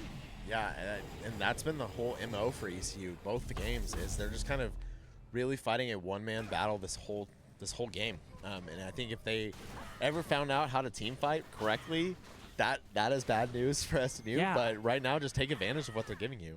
Yeah, and I mean, SNU basically doing a binary search on ECU every single team fight. They're just taking out half of ECU's members each fight. It's just absolutely ridiculous. Look ECU at the gold has to difference find a between way. our mid laners.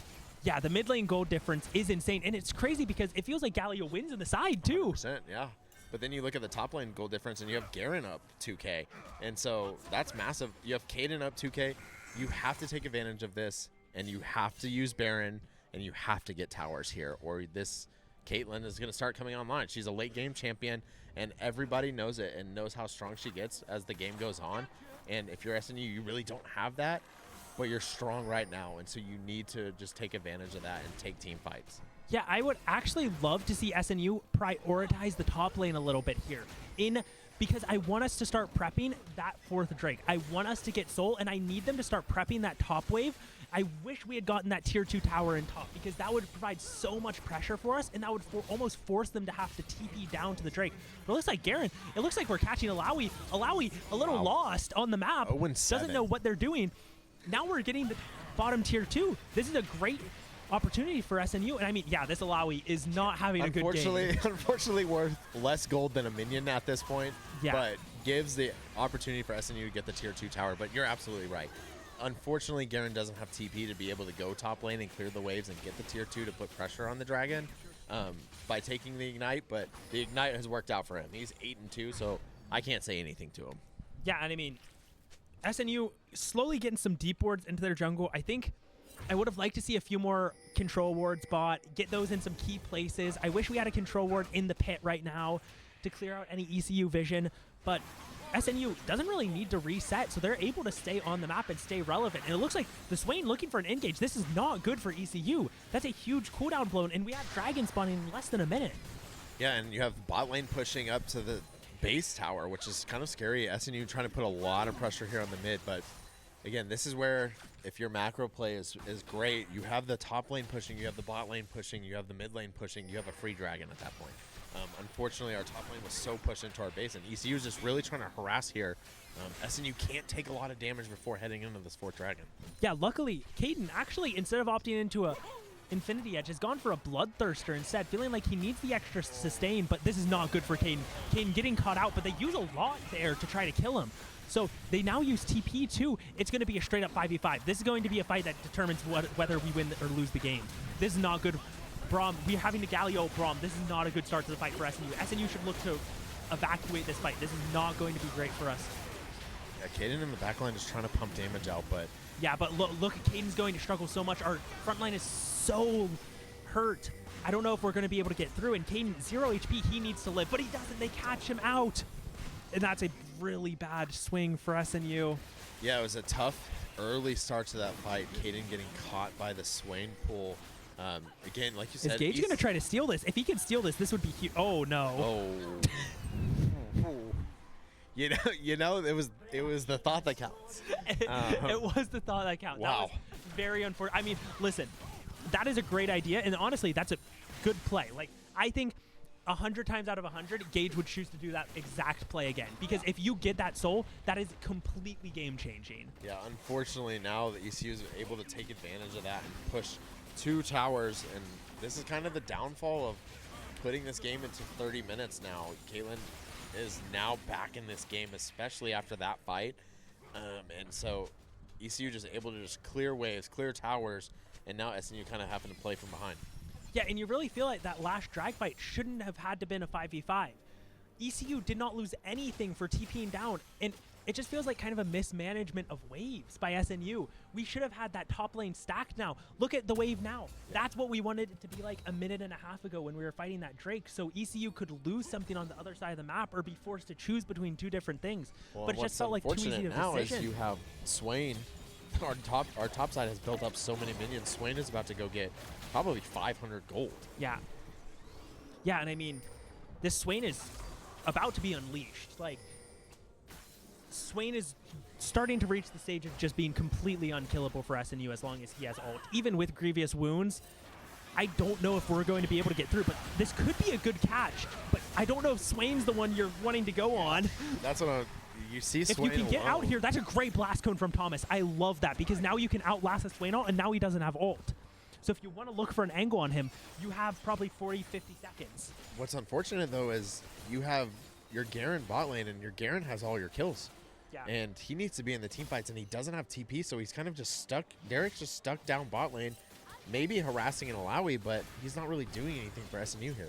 Right, and you don't want to see the 1 in 8 Alawi able to kind of nullify your most fed member of your team. Like, you want that to be a point of strength for you, not a point of weakness. So you really want to see SNU like better utilize their macro here. Yeah, to answer the question from the chat, their Swain is not playing support. Their Swain is actually playing mid lane. Their support is Lux, who hasn't really been a factor in this game, No. but unfortunately will be a factor here for the later team fights. Right, and a little bit of poke going out, nothing too crazy, but Braum kind of getting chunked here. This could be bad. ECU starting to move as a team. They're starting to play more collectively. Listen to us. This is a this is a ball comp. This is a comp that you are on top of each other constantly. You're in each other's faces. And the problem is SNU is kind of trying to play that same style, but their comp isn't as good at it as ECU's is. Yeah, ECU has too many long-range stunts to throw out that they can just run around together, and if they just happen to catch one, it's over for SNU, where SNU is really relying on a Kaden ultimate to just try to get picks, and as we saw top lane, they saw Swain by himself. They tried to get the pick. Swain's just too tanky right now, and is not the champion that you want to try to pick off from ECU, and they weren't able to get it, and ECU's able to turn around that fight, and SNU luckily getting out without taking any champions. Yeah, and I mean, I kind of think Caden should have prioritized getting an IE here. I think we need the extra damage. I know that he's getting poked and that he probably needs that Bloodthirster lifesteal, but at this point with this comp, you need to be able to prioritize what is more useful, and I actually think the extra damage from IE is too important for your comp. Yeah, and you really need honestly, you need the critical strike too. Yeah. Or the critical strike chance from the IE to just increase your burst just a little bit. We've seen ECU survive with 100 HP, 200 HP, and an IE changes that. And I get that you need the lifesteal, but you just have to trust the Braum. Yeah, and I mean, looks like we've actually got a TP out. If Derek can manage to live this is actually a really big play for us. We've gotten the Swain TP out now. But again, it goes back to your macro play. You have Galio in the bottom lane not really shoving the wave too far. Right, but and now they do this so quickly too. Caitlyn and Ivern absolutely melt this Baron. Galio not in a good position. He's going to try to rely on his TP here, but I don't know. Does he have it? Is he going to ult? They're just giving the Baron. I don't know if I like that play from SNU, especially since you're not playing for something on the other side of the map. If we are playing for that inhibitor turn. If we were playing for that inhib on bot, I would have liked it more, but now we're just giving it and we're opting into a Baron buff team fight, which is probably not going to end up super great. We're isolating the Swain though, and we're able to blow him up. This could be really good. A great Huge arrow ultimate. from Kaden. Going through the front line so easily. The Vi is absolutely running rampant, and Kaden. Kaden somehow being able to pick out the Caitlyn in that entire fight. Their Lux not stepping in front of that ultimate was a massive misplay by ECU. And you have Dragon up. SNU can get this tower, move to the 4th Dragon, and continue to the push.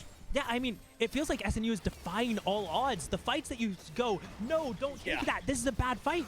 They somehow managed to win. And I mean, as much as ECU didn't play the fight super well, Swain breaking off from his team for some reason, his team not playing with him, SNU is just playing really well. They're playing a super fundamental front-to-back game. It just looks like they're more comfortable at it. Yeah, then they need to be really careful here. ECU is about to pop up here in the next 10 seconds, and SNU just has no health. If ECU is smart, they respawn and go immediately to Dragon, but Gage is already on it. I love that play from Gage. Gage, such an intelligent play to let his team push. He knows that he's not able to help with that inhib at all, and it's more useful for him to take that drag.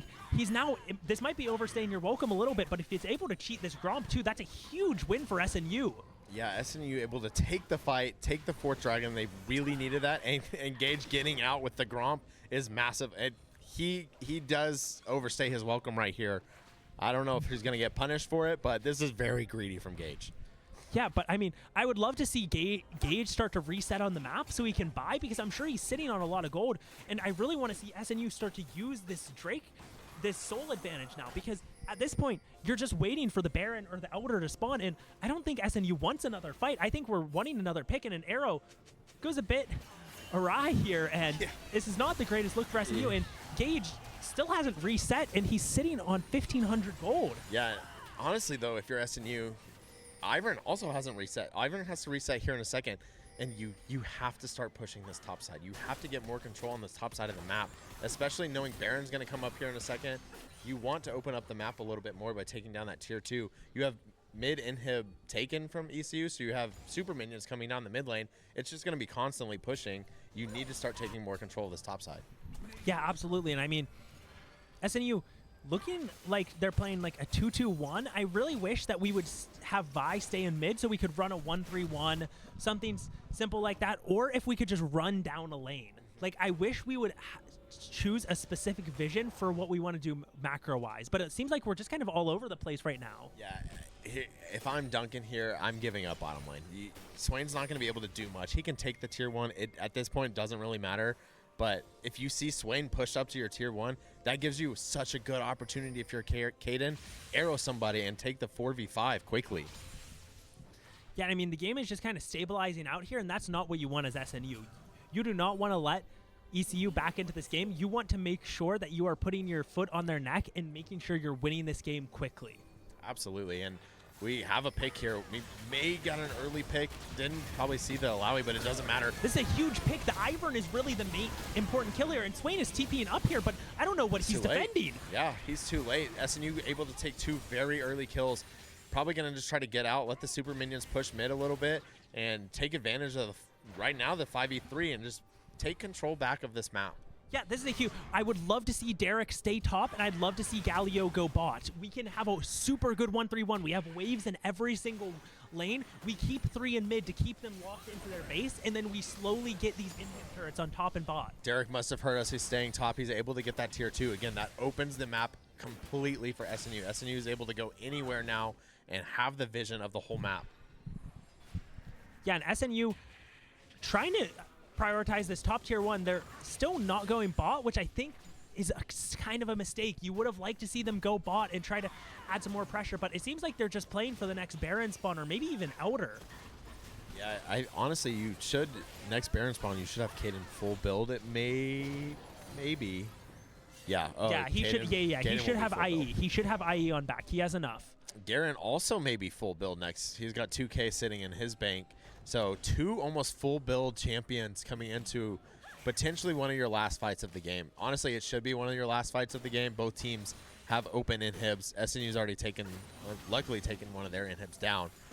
So the next fight's going to just really determine the game. So if you're Kaden, you back. He just did. I think he just bought his last item. So now you're full build, and now you're ready to just take control of this game.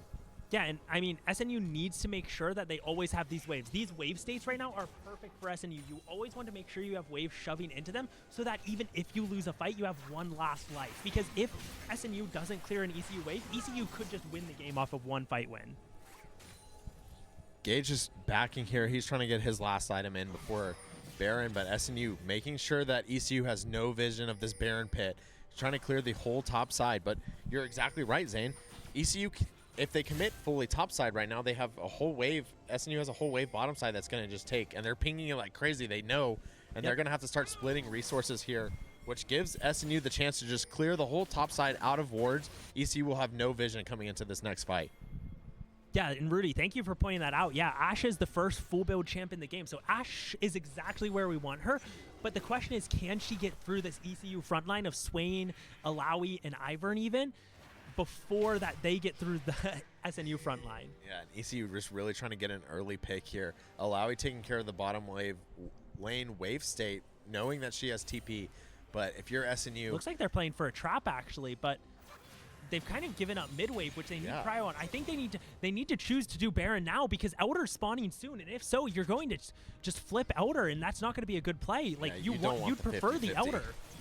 SNU going to try to shred Baron here. Ashe just doing all Ashe the does damage. so much damage to this, but the question is, can they get to Elder fast enough to contest it? ECU, though, not committing for Elder. Yeah. I don't know why they're actually doing this. ECU should be committing to the Elder flip. ECU lost all vision topside, didn't realize SNU Swain was is caught, Swain is caught, Swain is caught! Alawi with a very late TP. This could be a kill. Where's the arrow? Where's the arrow? I'm looking for the Ashe arrow. Daisy's in, tanking a lot. This Swain is so tanky here. I don't know if this is good for SNU. This could be really bad for SNU. The Ashe has to flash out. The Swain is just unkillable. Man, But it looks like Ashe kills the Swain eventually, but Ashe is caught. No. hit by the Lux stun. Unfortunate. I mean, this is where you have a single Baron buff. You need Gage to stay alive, but the question is, they actually can't do Elder because our jungler's still up and their jungler died, so they can't get Elder. They're going to almost undoubtedly get this inhib turret, maybe even the inhib, but it's not as bad as it could be. No, it's not, and they kind of just cut their losses a little bit. And again, that's the problem with Ashe. You're not able to just absolutely burst a Swain when you're caught, like when he's caught. And then at that point, ECU is able to get all 5. If ECU gets an inhib, Gage just needs to go for the minions. He shouldn't be going for the champs. No, they have the minions up. I think ECU might be able to win here.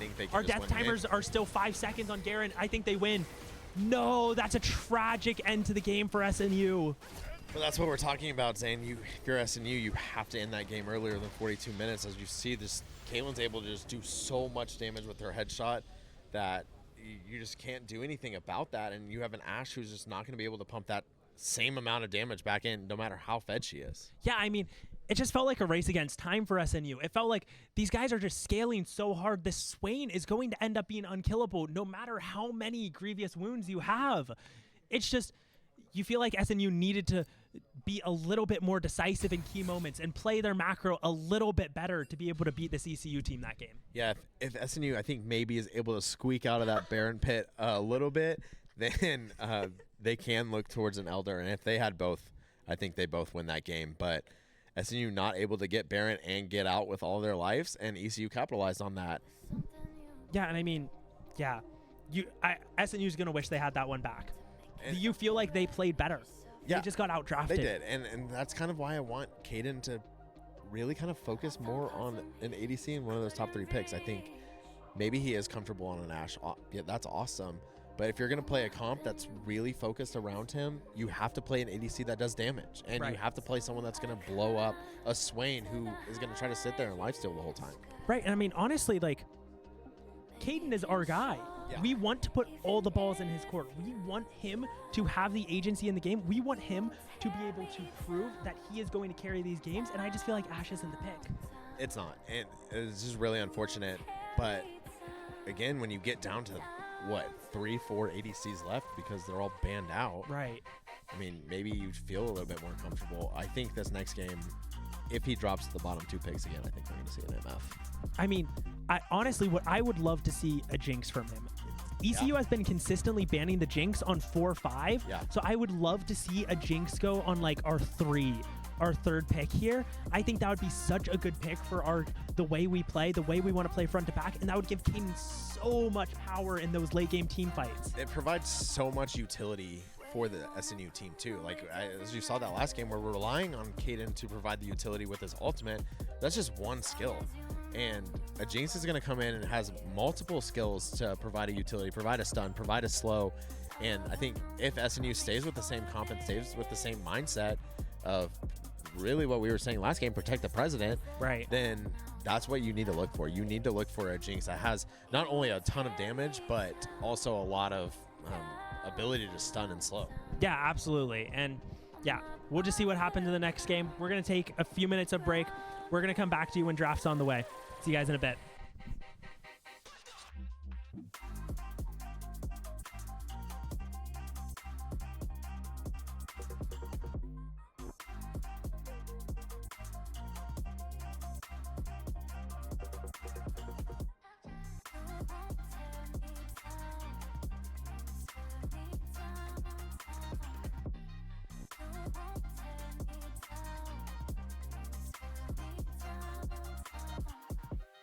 You won't tear me down. From this high up, you can't reach me now. No, you can't reach me. You won't tear me down. From this high up, you can't reach me now. No, you can't reach me now.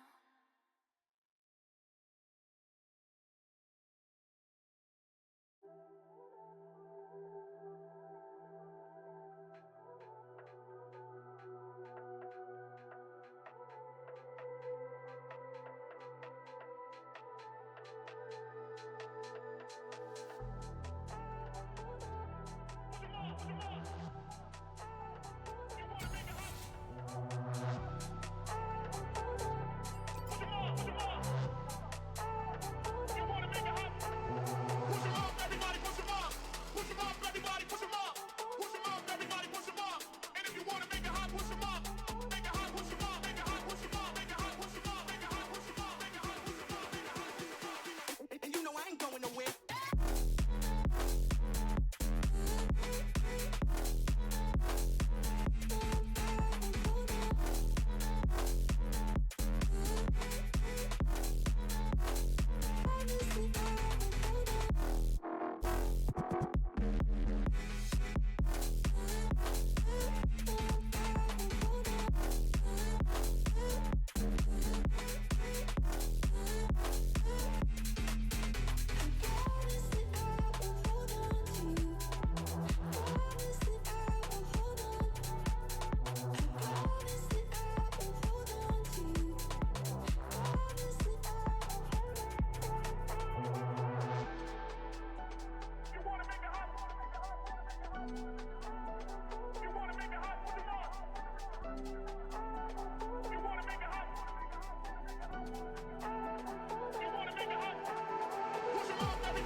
Hold up, I'ma keep it going, going, going, going, going. Back to back, I'ma keep it going, going, going, going. Back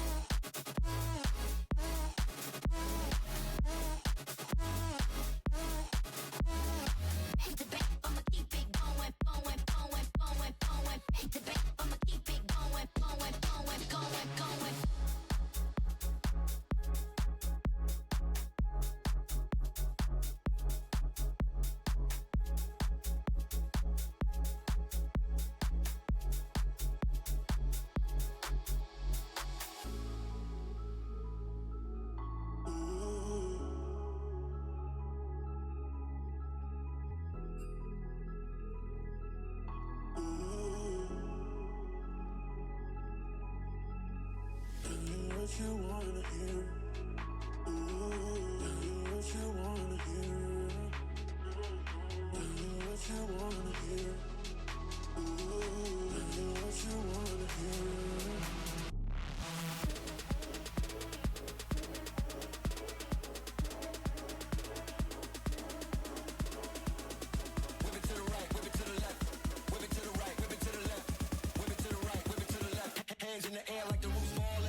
And we're back, game 3.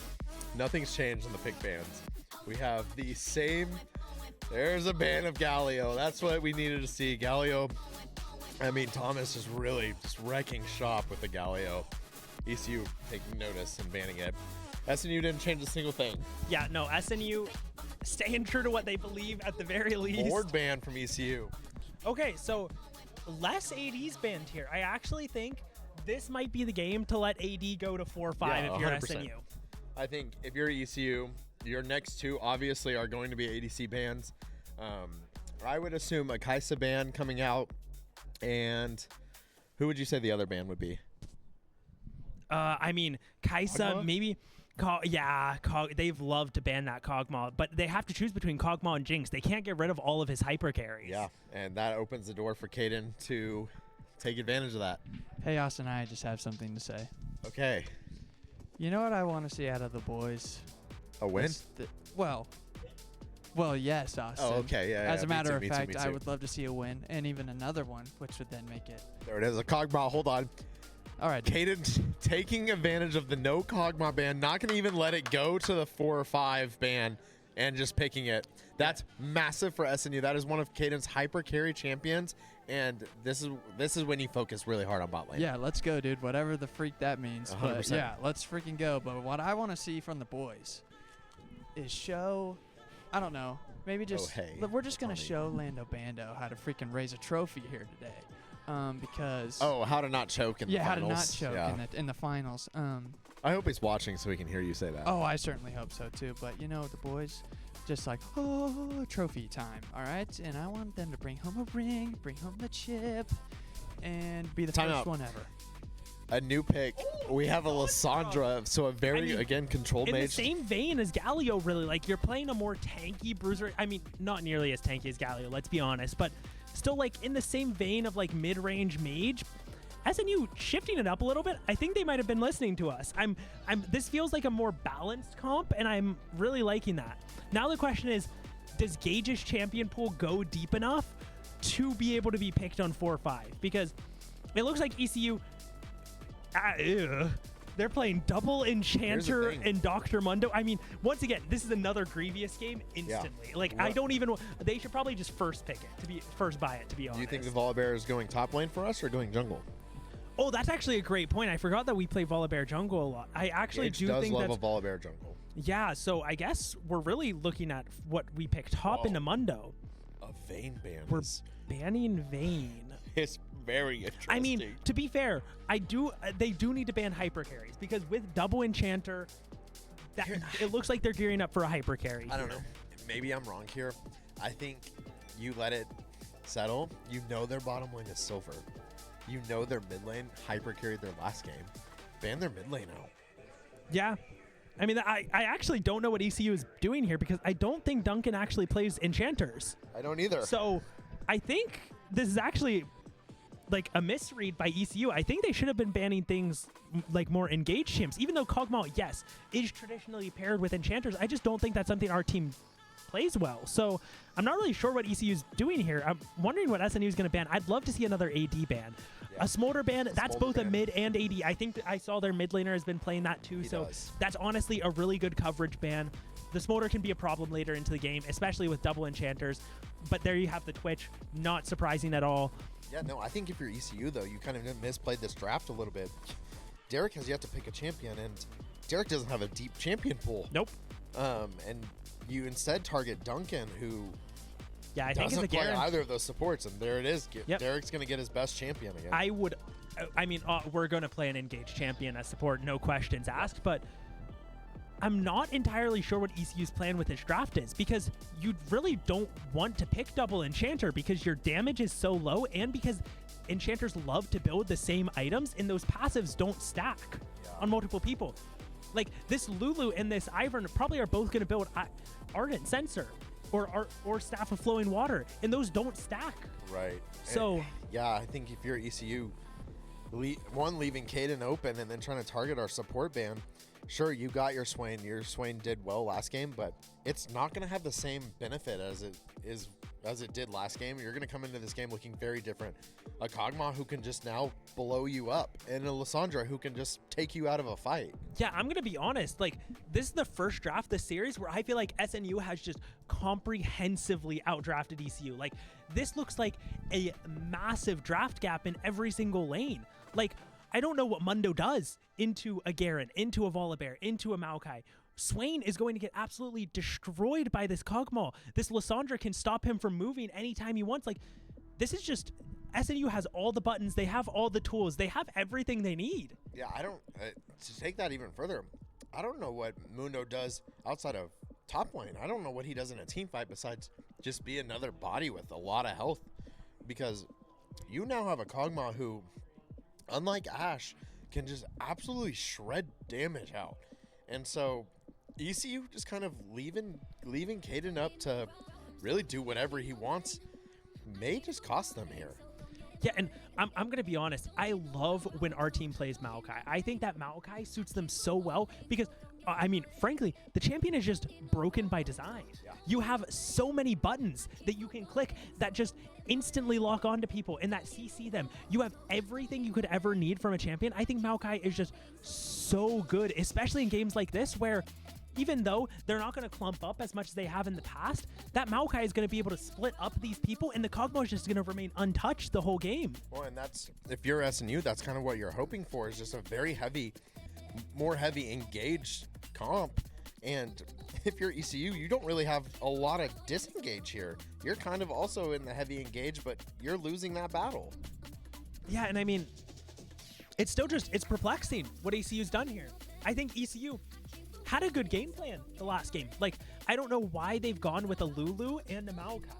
That those two just do not complement each other at all.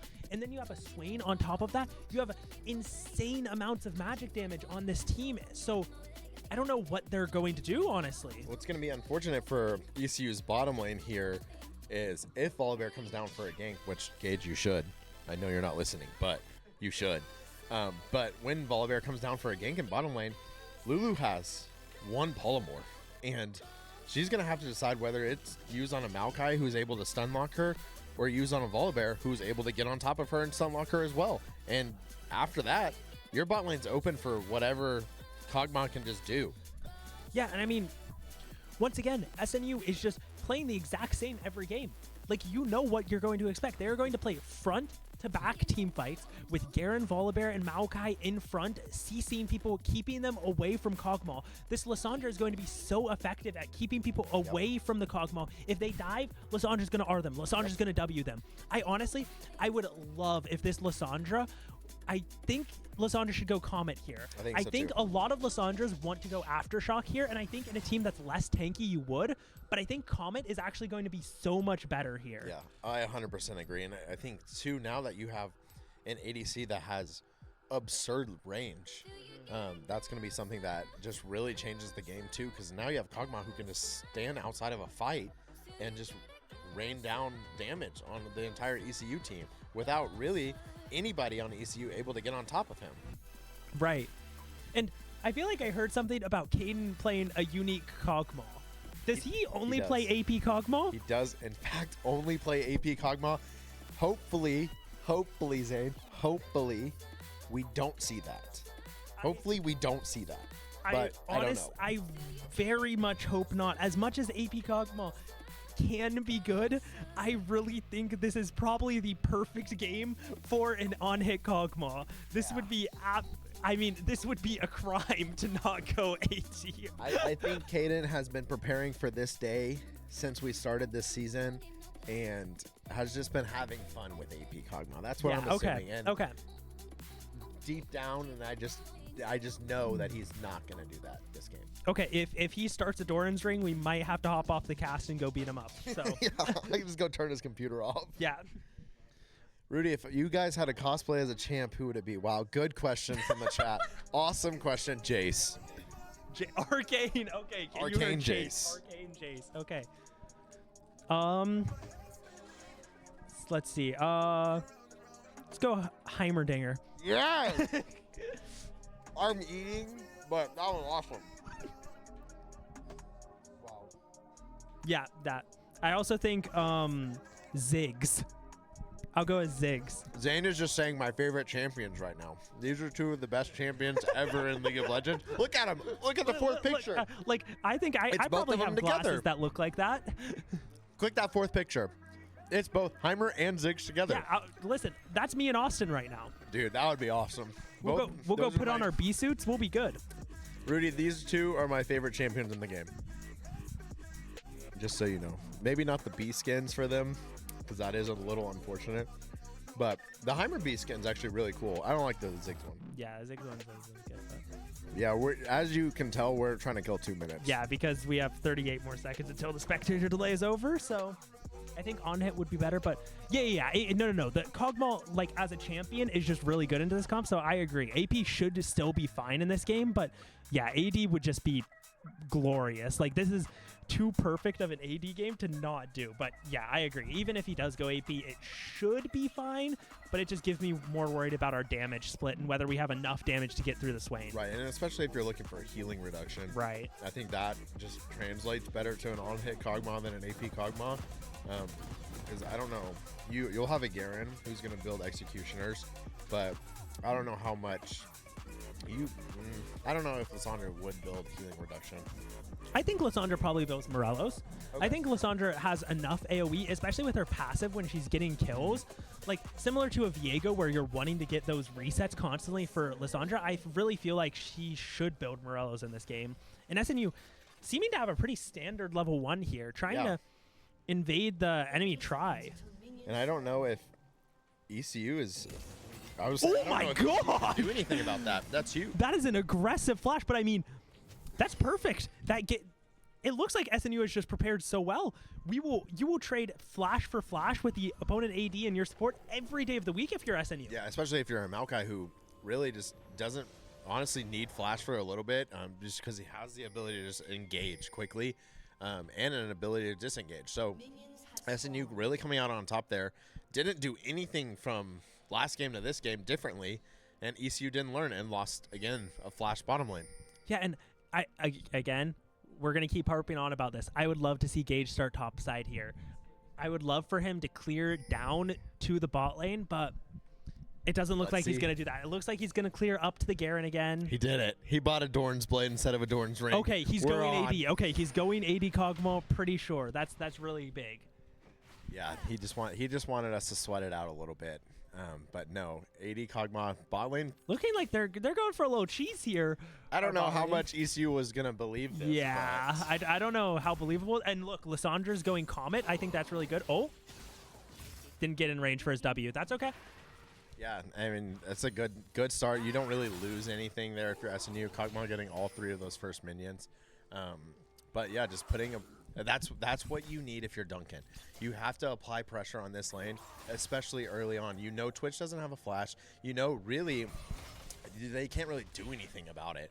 And so if you're Duncan, step up. You're tanky. You can take some hits, but you have kill potential as soon as you hit that stun. Yeah, and we can see the junglers matching each other's pathing a little bit here.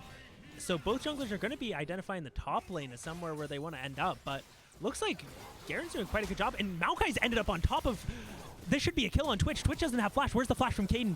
Oh, he doesn't get it off, and the heal from Lulu, even through the ignite with Aerie, is just too much. But that's exactly what you're looking for if you're SNU's bottom lane. You're looking for Duncan to just step up in this lane, because now all he has to do is stand right exactly where he's at. Twitch gets punished if he wants to take any minion, and Caden, who is a long-range Kog'Maw now, is able to just absolutely deal damage as soon as Twitch steps up to try to get a minion. Twitch is already huge CS down. Yeah, and I mean, it's even sums on bot too. Like both ADs have retained their barrier, but that's kind of it. So this bot lane should be SNU favored now because SNU has the ability to just engage on this Twitch at any moment. But this Ivern is actually pathed down bot. He's inverted his pathing a little bit here, and this could be bad for SNU. SNU is going pretty hard on this tower, so this could be really dangerous. But it looks like the Ivern kind of sold the gank here, and SNU makes it out fine. Yeah, a huge waste of time for Ivern. He was backing in Tribush for some reason, maybe trying to throw SNU off if they had a ward there, but wasted a ton of time bot lane, and Gage hasn't wasted any time, is getting Scuttle, and is going to go try to path into their jungle. Unfortunately, Ivern has already cleared his whole top side.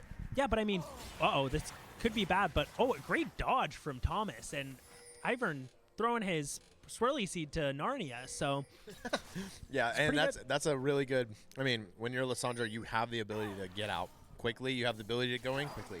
I think that's what is going to change this game for SNU. Is honestly this mid lane pick. I think we've harped a lot on Caden, and we've talked a lot about like who he's picking and what that can do for SNU. But I think if our mid lane is able to come out on top of this lane, that changes this game completely.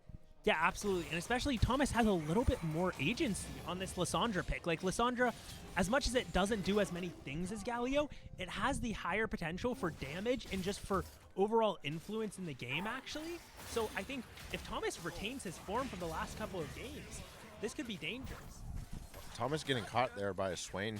I thought he was dead, but able to get out. Man, I want to talk about this right here. This is beautiful from bot lane. Their bot lane kind of pushed up our wave a little bit. I would love to see it freeze. And now Caden is just going to freeze the lane right here, hopefully, and just take all of this minions. And now, if you're ECU bot lane, you have to push into very uncomfortable territory to try to even get a minion. And Gage is chilling bottom lane, as he always does, because Dragon's up. And Gage has the ability to just punish this. Yeah, I mean, this is honestly micro Nirvana from the bot lane. They are playing this perfectly. This Twitch cannot walk up. He will instantly die. The Maokai has a flashback up. He has his ignite. The bot lane is playing this to perfection. They've actually messed the freeze up just a little bit. They didn't thin the wave enough, but if they are able to keep this where it is, Gage should be able to come down after Drake. And if you're SNU, you want to see the Twitch punished a little bit more here. Because an early Twitch with 0 damage is just basically useless the entire game. And so he's already going to be behind. He's already behind 24 CS, which is huge 5 minutes into the game. So if you're Gage, just kind of just trying to keep pressure bottom lane a little bit. Thomas missing his E there, wasn't able to land the W. He might actually have to ult to get out of the Swain ult. Yep, there it is. Should be, maybe with the Ivern here, this could be really dangerous actually. Yeah, I think mid's dead. That's just... Honestly, it was a mistake on the initial play on the Swain, and then they just weren't able to get away. And it is just unfortunate. You've been playing Galio for the last 2 games, so right. You just are naturally more tanky. You can do a little bit more engages like that and get punished a little bit. Lissandra's just a little bit more squishy, and you can't take a lot of punishment in that. Yeah, and especially without TP, Thomas had just TP'd back to lane. That's a pretty bad death. Like, your tempo is kind of messed up. The Swain's going to be really far ahead in XP and gold now. Looks like he's able to collect all the XP from that wave before it crashed into tower, though. If I'm Thomas here, knowing Swain got that kill, knowing he's probably going to have to back here soon or want to back here soon, try to freeze that wave, but instead they're going to try to go challenge the Void Grubs. This is actually here. really good. Top has Prio here. This should be a good kill. This should be a kill on Swain. Swain should be dead. Swain should be dead 100%. No mana on Swain either. Huge Should splash. still be Thomas, dead. Lissandra yeah. has slows with her Q. Yep, he's dead. This is a really big play from SNU. Oh. Ooh, the Ivern shield is huge though. Ooh, I don't know about this. Thomas getting aggressive I with the don't flash. feel great about this. Wait, but I think maybe with the... No, he tanked. Oh, I think with the Q, yes! Oh Good my kill. gosh. Wow, Thomas. Wow. Yeah, that was insane. Derek, Wow. Derek tanking the tower just a little bit too long there, putting him to very critical HP. He's going to give up a lot top lane for that, but that was so worth it if you're SNU. Yeah, I mean, Thomas pulling defeat from victory and then victory from defeat again. That was, I mean, listen, he salvaged the play well. It ended up being a 2-for-1. They denied, I think, some of the grubs. I think the grubs are still up and not completed. I think there's 2 grubs up. Yeah. So ECU only able to get 1 grub. I mean, this has kind of been the last 2 games by the T. SNU gets the early Drake. ECU prioritizing the grubs. It's really a battle of styles right now. Yeah, and as we've seen it, it worked really well for SNU early on. Getting the Drakes early, just capitalizing on all the Drakes. Derek. Oh, this could be a kill angle, actually. Derek is doing so much damage. And the Mundo doesn't have his ult, unfortunately. still And has I think he ghosts. realizes that. Dang, yeah. And it's just a big wave that Mundo has. But man, Derek has kind of just taken a little bit more control. Got the kill mid lane, got the dive. Nice. Gets the ghost for free.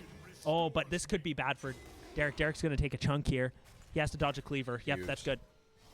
And Derek has the best part about Garen. You can wave clear so quickly. Yeah. I mean, even with this trade, like, he can just sit back for 8 seconds and then activate his passive, but he's actually just wants more. Yeah, I was like, you think Derek's going to sit back? Come on now. Yeah, I kind of wish he would just take a second. I mean, I know Mundo's going to have his ult, but Garen will have his ult too, and he should be able to burst the Mundo through his ult because Mundo's ult costs, what, 20% max health to activate. So And Garen is percent-based health, so even if he's gaining that back, Derek's doing more damage with his ult. Exactly. So I think like Derek has ended up winning this trade. I would have loved to see him pull that cannon outside of the turret to freeze a little bit, but it would have been good for initially, but now Mundo's just going to get to walk back for free. You want to talk about something crazy? Look at the CS difference, bot lane. Yeah, I Kaden mean- has 73. Their Twitch has 39. That is the power of macro play. That is what separates silver players from diamond players. Yeah, I mean, absolutely. And you can just see it. Like, we usually account about 15 CS to a kill. That means Caden essentially is up 2 kills on this Twitch, and that's just absolutely massive because both Kog'Maw and Twitch are weak early game and are trying to get to late game, but Caden is super far ahead. Yeah. Like, this should be a great... He's soon going to be almost a whole item ahead, and as soon as that happens, I think bot has kill potential, whether Gage is there down ganking or not. I think Duncan can just step up and Caden can just wipe the floor bot lane. Yeah, and Derek doing something really intelligent there, breaking the freeze that the Mundo was trying to threaten. Mundo had TP, so he could have just TP'd back to retain the freeze, so I think Derek successfully broke it, which is good. Some Mr. tomfoolery. Freeze, one of my favorite Batman villains. Oh yeah, absolutely. But there's some tomfoolery happening down here. Both junglers hovering around bot. You know why? Because SNU can sense the dragon is almost up. And Yep. whenever the dragon is almost up, you can guarantee Gage is going to be there. Yep, and we're pinging to maybe try to engage on this Ivern. This Ivern playing pretty aggressively, but it looks like it's just going to be a straight 4v4 for the Drake. This should be a solo kill. This should be just an ult into a kill. I think with the Ignite, no, I don't think he's going to get it. Close, no. And that's actually really unfortunate because Mundo does have Oh my T- gosh. T question mark? I mean, he's Yeah, going to okay. trade 1-for-1, and Mundo's going to wait. Yeah, but the Mundo loses the whole wave, so that's going to be worth it. But This now, is not a good question, fight. This is really bad for SNU. This is so bad. Thomas was not able to No. rotate down quick enough. That was a good move top lane. A 1-for-1 trade will take all day long, especially with Mundo having TP up. But SNU not able to engage on the dragon how they wanted and getting punished for it. Yeah, and I mean, I think obviously the Swain just got 3 more kills, but I think you just have to end up giving that Drake, because you have to accept that this Swain is going to be unkillable at this stage in the game. Even before that fight, he's got his Rylai's power spike. He's 2-1. He's way stronger than this Lissandra. Like, there's no one in your team that's going to be able to kill him, especially through Lulu and Ivern shields. Like, I think that's just where you have to go away from your usual game plan, give a Drake, and fight for the next one. You were right, especially with no Lissandra, you don't have the ability to just take him out of the fight with an ultimate. Derek's still not caring about anything and just running at Mundo, who can get all of his health back in about 30 seconds. But yeah, that fight is just really unfortunate that Thomas wasn't able to be there to take the Swain out of the fight. Derek trying to freeze? He's taking a lot of damage, yeah, though, I don't know he if is that's Garen. the idea. Well, that is true. Garen also can get his health back in 30 seconds. He's going to need to thin that wave, though, and the problem is I think he has Tiamat now. So freezing with Tiamat is almost impossible to do, so he'll be able to keep it for about a wave, but it looks like Mundo's actually misplaying and keeping the freeze. I think he should know that Garen will naturally slow push this to him, but he's just leaving it, and there's a ghost from Dr. Mundo. That's good. A good hover by Lissandra, too. They might be playing for Void Grubs here, and this should be free with the top prio, but the Swain could get caught. Does he have ult? This is the question. Does he have ult, and can they burst him fast enough? They should be able to burst. Oh, but the Ivern's to him. This isn't great. If Derek is It's a question what Derek can do. Can Derek one shot? Does he have ult? There's his ult, but he didn't execute. He didn't execute, but they still kill the Swain, I think. Okay, it's fine. It's fine. Yeah, Derek kind of misplaying a little bit there, not just executing the Swain and getting him out of the fight, executing the one champion that just can gain all of his health back. Yeah, but a timely roam from Duncan. A very, very intelligent roam ahead of the timer by Lulu. This is something we've seen him do last game and this game now. He's been ahead of that timer on the support roam, and he's been able to make that deciding factor in these Baron or in these Herald fights. Yeah, massive move from Thomas there, realizing that he's very important to these team fights and very important to seeing Swain out of these team fights, making the rotation a little bit early, trying to get more prio onto the Void Grubs. I'm assuming that we got all 3 Void Grubs. Yes. We did. Okay. So that's also just massive from SNU, something that we haven't seen in the last 2 games. Yeah, and I mean, we've seen this. We were talking about this before the game started. Lissandra opting into an early Oblivion Orb, getting that healing reduction early because they need it. But it looks like Duncan getting caught out a little bit. I think they're going to end up catching up to him. Here. This Kog'Maw, Duncan needs to die for Kog'Maw. Duncan needs to die for Kog'Maw right now. Oh, no. Unfortunately, does not.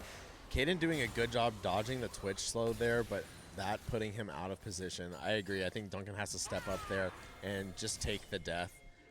Caden had a huge CS lead, and now Twitch is back into this game.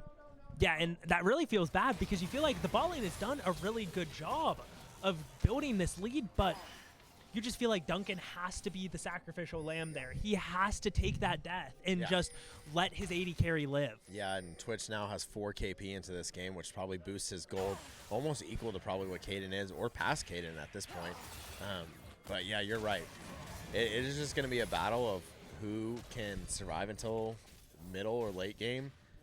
Because at this point, you're bot lane and you haven't taken advantage. Yeah, Twitch right there with Caden now. Man. But at this point, you haven't taken advantage of the lead that you had bot lane, so you just need to survive.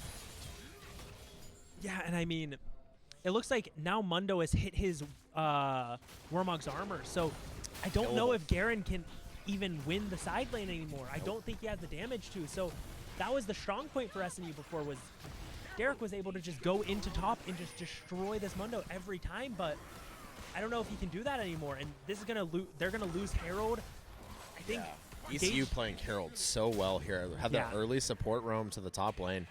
SNU's bottom lane still just sitting in the lane, not really. But I like this full roam. I like this full roam. I think you have to full commit to a fight, though. You have to win so hard here. You have to win this so hard because they're going to get this Herald. And you're going to lose a lot bot.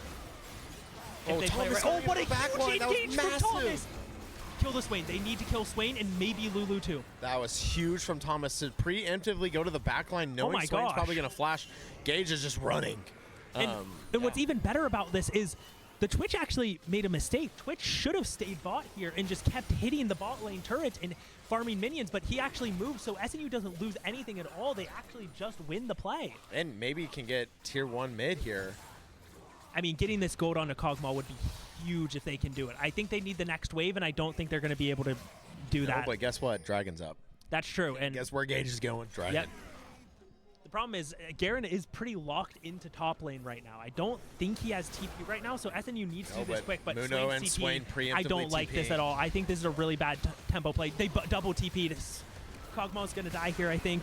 Oh, but a great kiting play from Kaden Kaden. May can get out of this. And Thomas coming in now. Duncan peeled him so well. ECU's so What a play! split. This is so bad. Once again, their top and mid are just so split off of the rest of their team. They are playing a different game. ECU had 2 really, really early TPs. If they would have held on to those for maybe 5 more seconds, SNU can't take the dragon in that time. Yeah, they had Kaden isolated, but Kaden made a very good macro play, got out of that, was still able to auto attack through that, and then Thomas came in again in the back. That is the power of Lissandra, and was able to separate ECU from that fight. Yeah, and I mean, yeah, and Garen is getting so much off of this, but the problem is ECU, that was the right fight. Yeah. Like, they had such a big tempo advantage over SNU, and that is the fight you want, but they keep messing up these good fights for them with slight micro errors in their team fights. They're just always so split, and SNU just seems to know how to peel off Kaden and make sure that he's able to get the max amount of damage possible off in fights. That is the power of you being on your main champion. You know how your main champion moves. You know how your main champion, the auto attack range of your main champion, and you see it to perfection right there from Kaden. Is able to just auto attack his way and macro his way out of a team fight and still do damage onto a Swain until his main support, main support from mid lane got there and was able to isolate Swain with his ult. Yeah, I mean, that's just a huge fight for SNU because that should have been the overextension from them. Like, we were greeting for top with Garen. Garen didn't have TP, and we were fighting a 4v5 on the other side of the map, but we win the 4v5 and Garen's getting that farm. Like, that's such a huge win for SNU. And honestly, something that we probably haven't talked about all night, this is a very good dragon for SNU. There's a lot of healing that's going to come from the next couple dragons, and ECU's not building any healing reduction. We just don't really have that on our team besides Garen. And so all of SNU building healing reductions really nullifies a lot of what this dragon is going to give them. To answer your question, it is tied 1-1 in the series. SNU is probably slightly favored in this game, but very even. Congratulations, Rudy.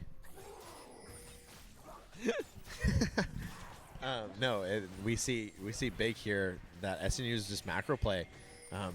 ECU's tier 2 turret top lane took a lot of damage off that drag fight, and now we're going to see Derek starting to play bottom lane.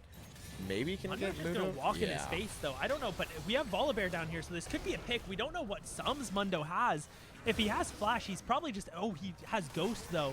He might just be out scot-free, especially with Ivern shielding. Yeah, you can't do anything to a Mundo that has ultimate, and we just watched Gage throw everything at him, and he just ran through it. But that's the power of a Warmog's Mundo this late in the game, is you're going to have so much heal. Here comes Thomas, though. Great catch by Thomas. I mean, wow. Thomas has just been playing out of his mind this series. I'll say it. This series, Thomas has been our MVP. 100%. And I don't think we would have said that in any series before this. Like, Kaden is the guy.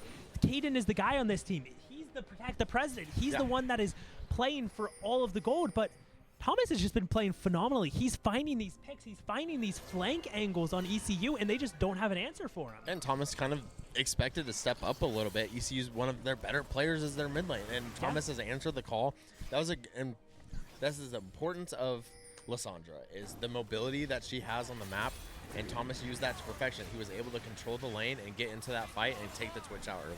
Yeah, absolutely. I mean, now ECU used the Herald, didn't even get a turret off this. This is looking really good for SNU. The only problem is ECU has a lot of standing gold still on the map. They still have tier 1 mid. They still have tier 1 top, and SNU has kind of cleared that up. So the gold lead is slightly inflated and is not as true as you might think, but SNU still in a decently sizable lead. Yeah, and here's what you want. We don't have the buffer to where we have to end quickly. Right.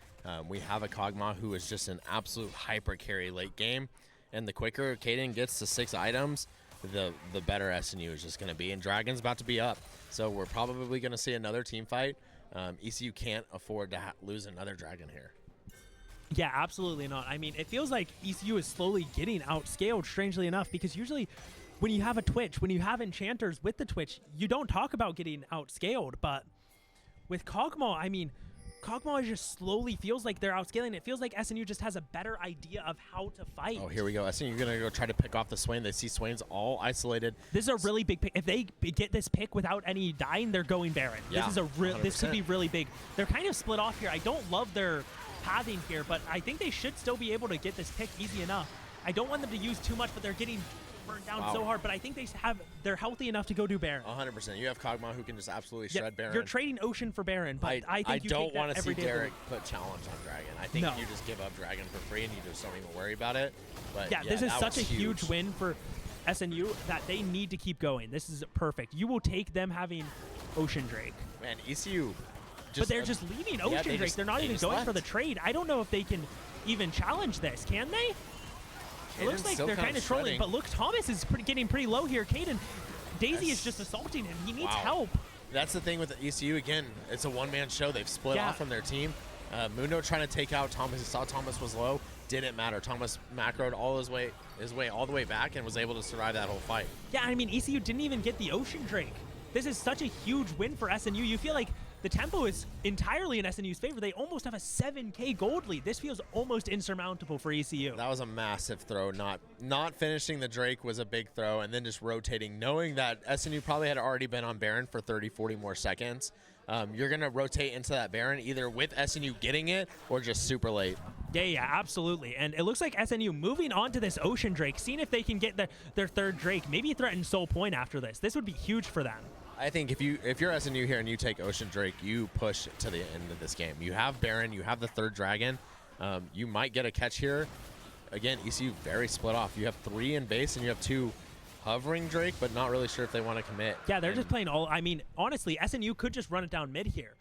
Like, it looks like that's exactly what they're doing. They know they can cut off this Ivern and Swain from accessing mid, except going through the long way. So this is great by SNU. And wards show that their bottom lane. If they see Mundo top lane, they know it's about to be a 5v2 here, and they can make a play. Here we go. Here we go. The Swain is split off. Oh, he's on to Caden. Can they keep Caden alive? They need it. This is the power of the Lysandra, though. Lysandra keeps Caden alive. Yeah, when you have a control mage like that, you can just pull Swain off him. Here we go. Gage is going to initiate on the last 3. We're going to get a TP. We're going to get a TP from Mundo. Timo not in this game. Oh my word, and Duncan dives so well with Thomas. They're still alive somehow. Gage is getting, oh my word, he's just in there. They need to kill this Twitch though. Yeah, the power of Lysandra's passive right there. Oh my gosh, so much damage from the Lysandra passive and the Kog'Maw R. It's just disgusting. This should be an SNU win. You know what would have done more damage than that Kog'Maw R? AP Kog'Maw R. I wish we would have seen AP Kog'Maw, but it looks like SNU is going to take Game 3 and go up 2-1 in the series. And I mean, that's exactly what you want to see. We wanted to see SNU be more decisive, and that's exactly what they did. Yeah, and again, that's the power of you gave Caden one of his main champions. You switch mid lane to a control mage, and you have more opportunity and flexibility that Thomas just really owned that game. Yeah. He was able to flank twice in 2 huge team fights, and his mobility the entire time was saving SNU. Yeah, I mean, this is it. They listened to us. This is exactly what we wanted from them. We wanted Caden on something that could carry these games and that could give him more agency. And I mean, Thomas has just been stepping up this entire series. He absolutely has, and that's exactly what happens. You gave their mid lane a champion he probably feels really comfortable on because you said, you know what, we don't care. You can have it. We trust in our team comp. We trust in the prep that we've done for this game. And we really trust in some of our guys getting their main champions. I mean, look at it. Derek got his main champion in Garen. Gage got one of his main champions in Volibear. Caden got his main champion in Kog'Maw. You got 3 of your 5 just playing comfortable. Right. Yeah. And yeah, Broody, this is a best of 5. So SNU is now on match point. They are up 2-1 in the series.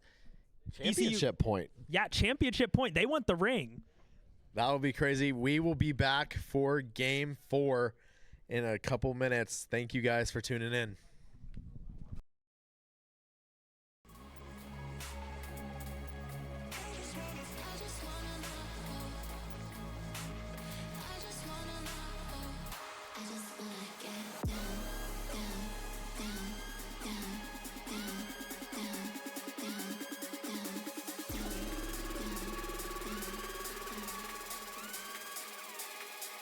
way that the crowd can sit down.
There's no way that the crowd can sit down.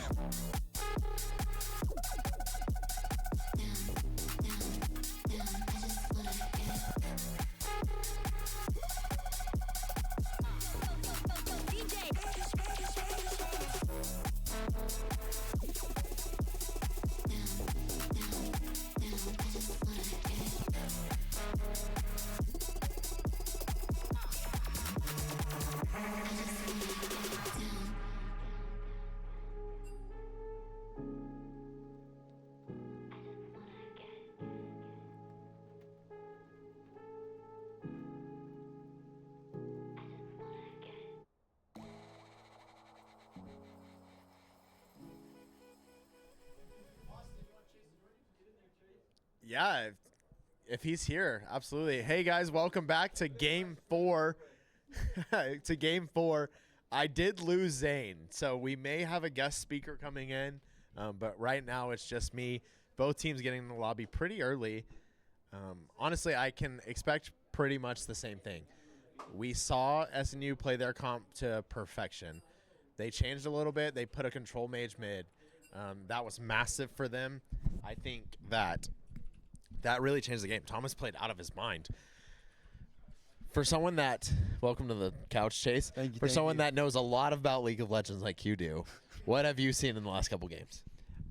I know a little bit about League of Legends, but I know a lot about the Millers. Oh, right. And Gage has got this team together and really helped lead them and put them in the best situation where they can shine. And you can see that as our younger players like Thomas have really exploded. Yeah, absolutely. And what a cool opportunity, a true freshman. We'll talk about this in a second, but a true freshman being in the championship game. The first semester, the first season GAC exists. Here we are. Hey, won't want to be anywhere else. Absolutely. All right, let's talk about this champion select. We have 6 bands coming out, Mordekaiser and Galio. ECU not changing anything really from their last game. Doesn't matter for SNU. Caden was really comfortable on that Kog'Maw pick. SNU didn't change any of their bands. They feel very good about not wanting to play against Nico, Syndra, and Yon. ECU feeling a Vayne pick. Really interesting coming into Kog'Maw. I want to see a punishing support. Vayne's going to be really weak early in this game, and Caden has the strength that if we pick a punishing support, if we pick a support that has a lot of CC early, then we're back. Then Caden can get really ahead, and that will change the game completely. Yeah. All right, and Thomas going to pick Lissandra. He felt he did good on it last game. Why change what's not broken? Nothing's changing from SNU. I love this. Derek going back to a comfort pick. Lissandra being picked out, knowing that the mobility is here. That's a really good Lissandra pick into a Vayne who's going to be very mobile in team fight. She's going to be dashing around a lot, rolling around a lot. Lissandra can negate that with her ultimate. We see ECU picking Nunu, going back to the first game a little bit. That is a lot of mobility coming from their jungler. So Gage, if Vi is left up, I feel very confident into a Vi pick from Gage. Not only does that lock down a Vayne, but that kind of counteracts a Nunu's mobility a little bit. Gage will be able, as Vi, to just dash around the map with her Q. And again, ECU thinking Duncan is this massive support and banning 2 supports that he doesn't play. And, you know, he may occasionally play Milo, but I just don't think that's going to be Duncan's comfort picks here. So especially coming into a team comp that ECU's picking. SNU finishing off the bans with Set and Akali. Akali, a brand new ban.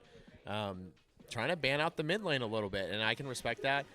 We're leaving Swain open, so I'm assuming if you're ECU, you feel very confident on the Swain. He hasn't done bad. He has been kind of their carry. They went with the control mid. So SNU going to counter Lissandra with a control mage mid. Orianna is going to be very good with a Nunu. And so if you're ECU, you're very confident in that pick. If you're Gage here, you need to punish Orianna pretty quickly. Pretty early. She has no escape early on until she kind of hits 6. SNU not changing a single thing coming into this game. I love that. We won early last game. Why change what's not broken? Yeah, and correct me if I'm wrong, but it seems that ECU may not prepared enough. Yeah. With these bans, with someone with minimal league knowledge, even I would know that Duncan doesn't really play those guys that much. 100%. And you do, like, I think if you're coming into this game as ECU, you've seen Gage all semester. You probably know he doesn't have a super deep jungle pool, but instead you're focusing more on bottom lane, which, to be fair, you have Kaden in the bottom lane who's going to dominate it, but it doesn't matter what support he has. He has his best champion, and you just gave him that. Yeah. Oh, we got some good chats over here. Is that Daniel? It is Daniel.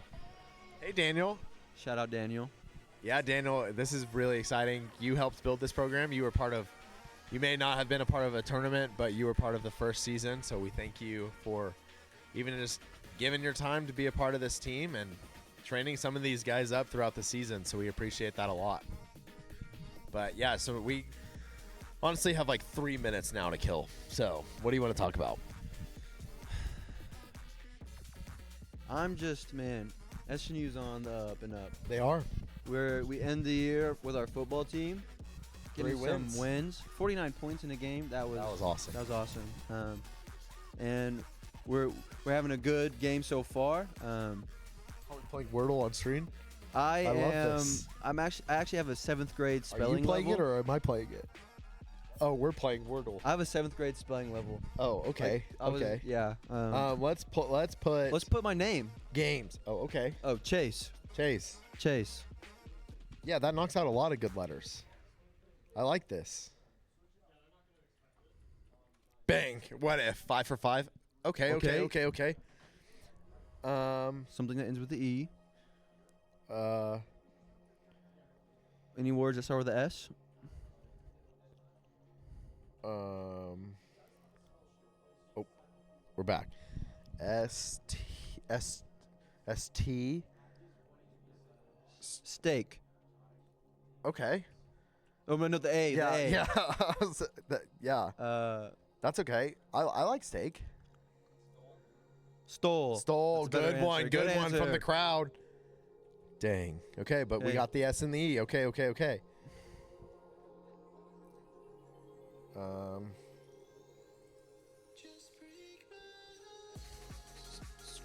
Score? Well, there's no C. Sure. I do think we just lost our Wordle, though. It's all right. It's over. We're out. We I lost. wasn't going to get much We further. lost Wordle and we lost chat. It's over. Everything's collapsing. But you know what's not collapsing? SNU. They're about to come into this game. Oh, we got another opportunity. Let's go. Okay. We're not cheating. Starts with an S,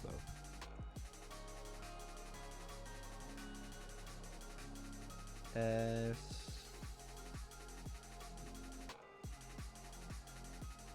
Stormy. Get it? Because there's an E at the end. But it's not a T. T's not the next letter. There's no O. There's no R. I'm using my foreshadow to know that. Yeah. As Swipe. Second guess. Ooh, spine. That's what I said. Spine. Good, guys. We're unstoppable right now. Wow. SNU on top. Still have 40 seconds. But here's what I want to see. I think, as much as I bashed it last game, I think Caden goes AP Kog'Maw here.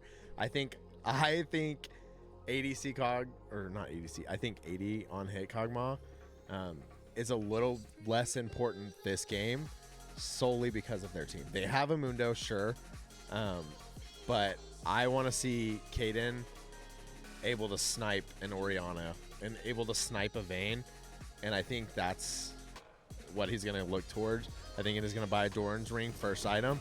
Let's try it.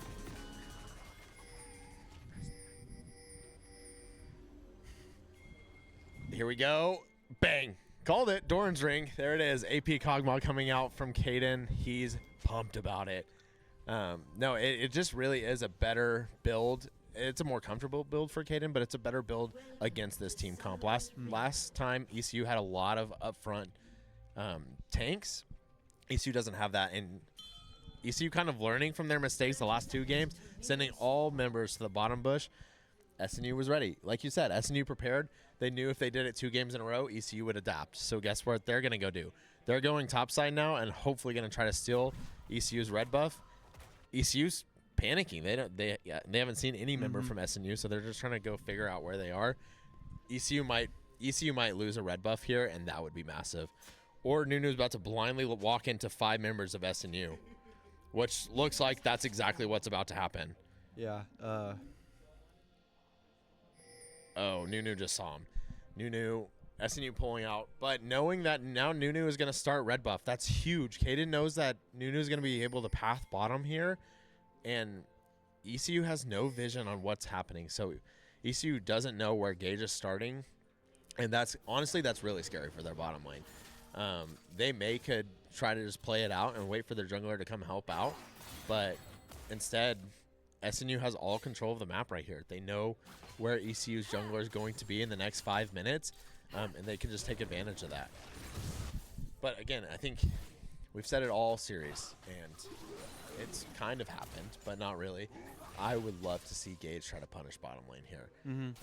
I want to see Duncan step up in this lane a little bit and put some pressure on a Vayne who's just not going to be able to do much right now. Her true silver bolts on the 3rd hit are going to do an extra true damage, but Duncan can just step up and eat those. And he has the pressure to just be able to jump on a Vayne and stun her, and Caden's able to just shred. It was a great wardle. Thank you. For those that don't know, not me, AP Kog'Maw is the build. Yes. Okay. AP Kog'Maw means ability power. So when you look at it, AP is more magic. So we're watching 2 mages in the middle. So there's two different forms of damage. There's AD, attack damage, or AP, ability power. AP is more your skill shots, so the buttons that Zane talks about, it's more damage on those. Attack damage is more damage on just your auto attacks. All right. So most ADCs will go AD because they are doing more auto attack damage. But you're going to see Caden here really rely, because Kog'Maw has an incredible ult, which is his super ability.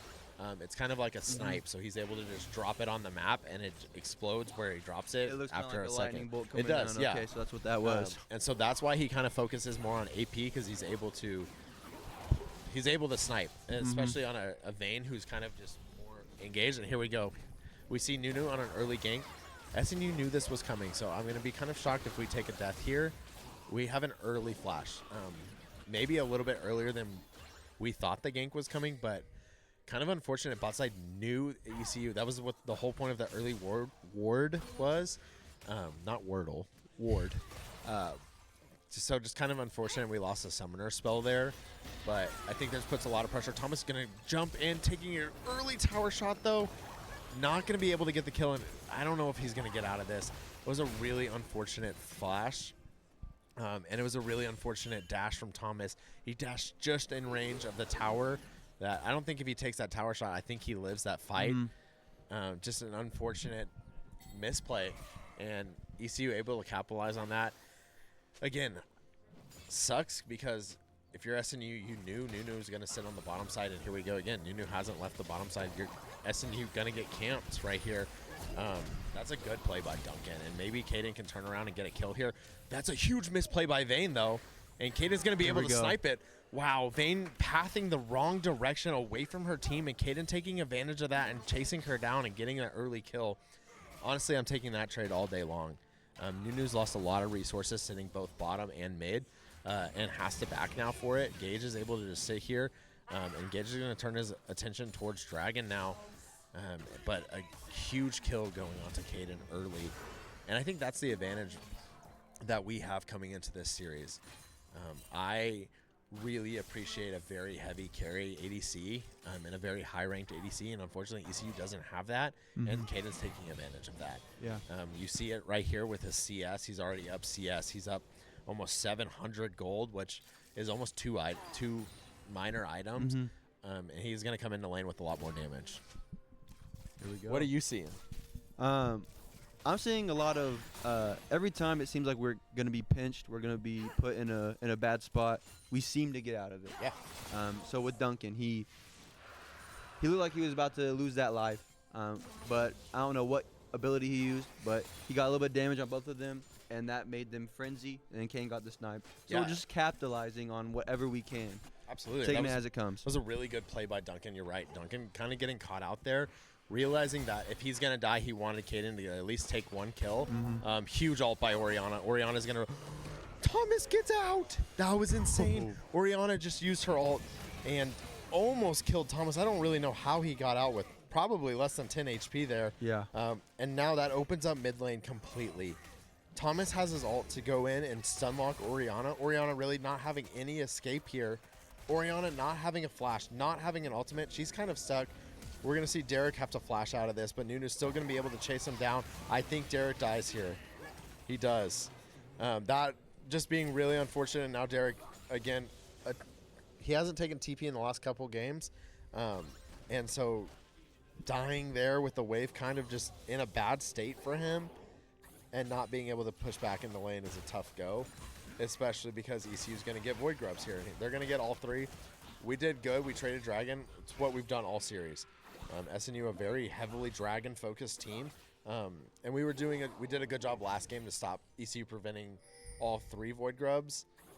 But wait, SNU got one. Interesting. I don't know if that's right. I think ECU got all three.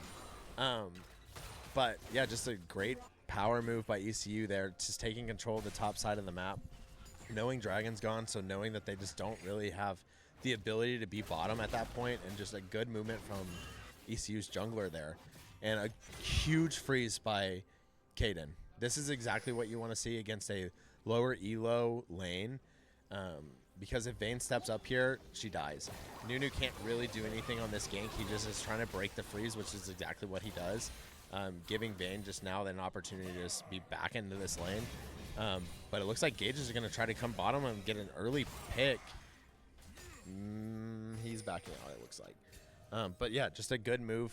It's a high IQ move by Nunu, seeing that bot lane is frozen, and knowing that his bot lane is almost 40 CS behind. He has to make a play before they just get out of this game.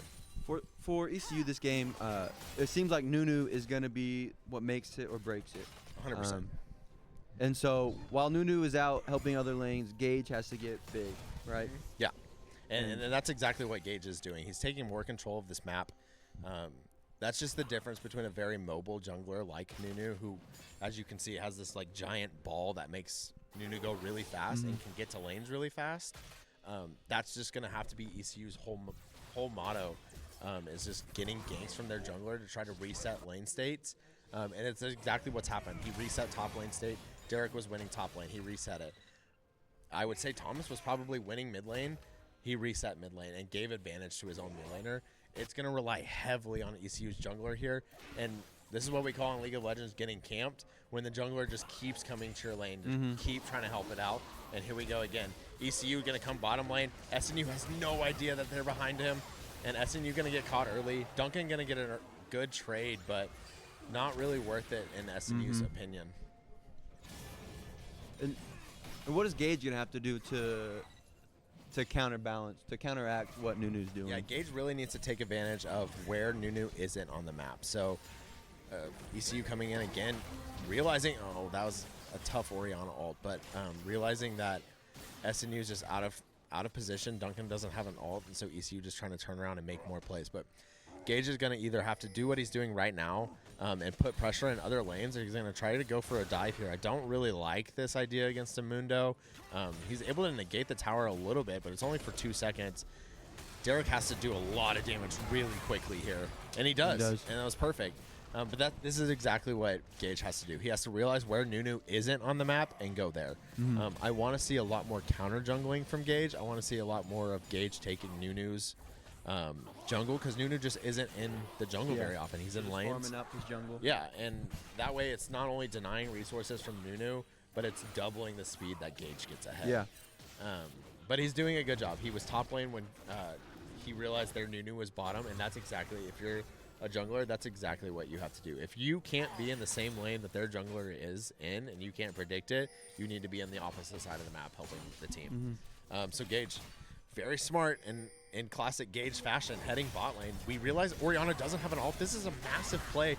Huge ult by Lissandra, but I think Thomas misclicked and ulted himself instead of Oriana, and that's going to cost him a kill. They were both on top of each other, and Thomas may have misclicked and ulted himself, and that's really bad coming into this dragon fight, especially with all of ECU there, knowing that Gage is down there.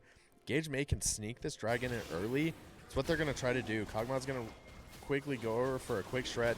This is going to be huge for SNU. If SNU is able to get this dragon and go up and get a Void Grub and prevent ECU from getting all the Void Grubs, this is going to be massive. SNU going up 2 dragons early. We have all season. We have this whole series. Gage has performed that to perfection. Yeah. He knows the timing of when dragon's coming up. He knows how to navigate that. He knows how to get rid of ECU's vision around the pit, and is able to just take a massive advantage of it.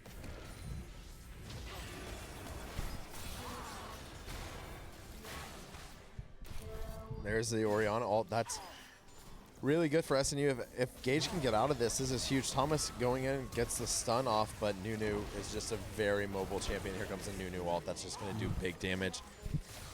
I don't like all the resources SNU's committing onto this Oriana. She's not that big right now. She does have a lot of farm, and it's just Thomas, unfortunately, isn't able to farm right now.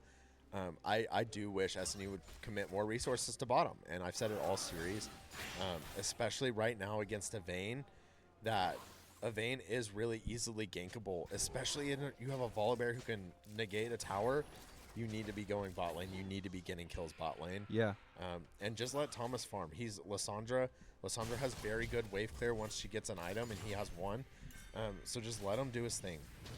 Oriana can just do what she does, and just honestly, mid lane needs to be left alone, and Gage needs to be really focusing heavily on bottom, because Nunu is. And unfortunately for Kaden, which Kaden just outputting massive damage right there, but unfortunately for Kaden, he's not as head as he probably wants to be, and I know it's a 50 CS difference, but if he gets even a sliver of resource here, he's going to skyrocket. And especially with an AP Kog'Maw, you can do a lot of damage early, and so I do wish that Gage kind of focused a little bit more on bottom.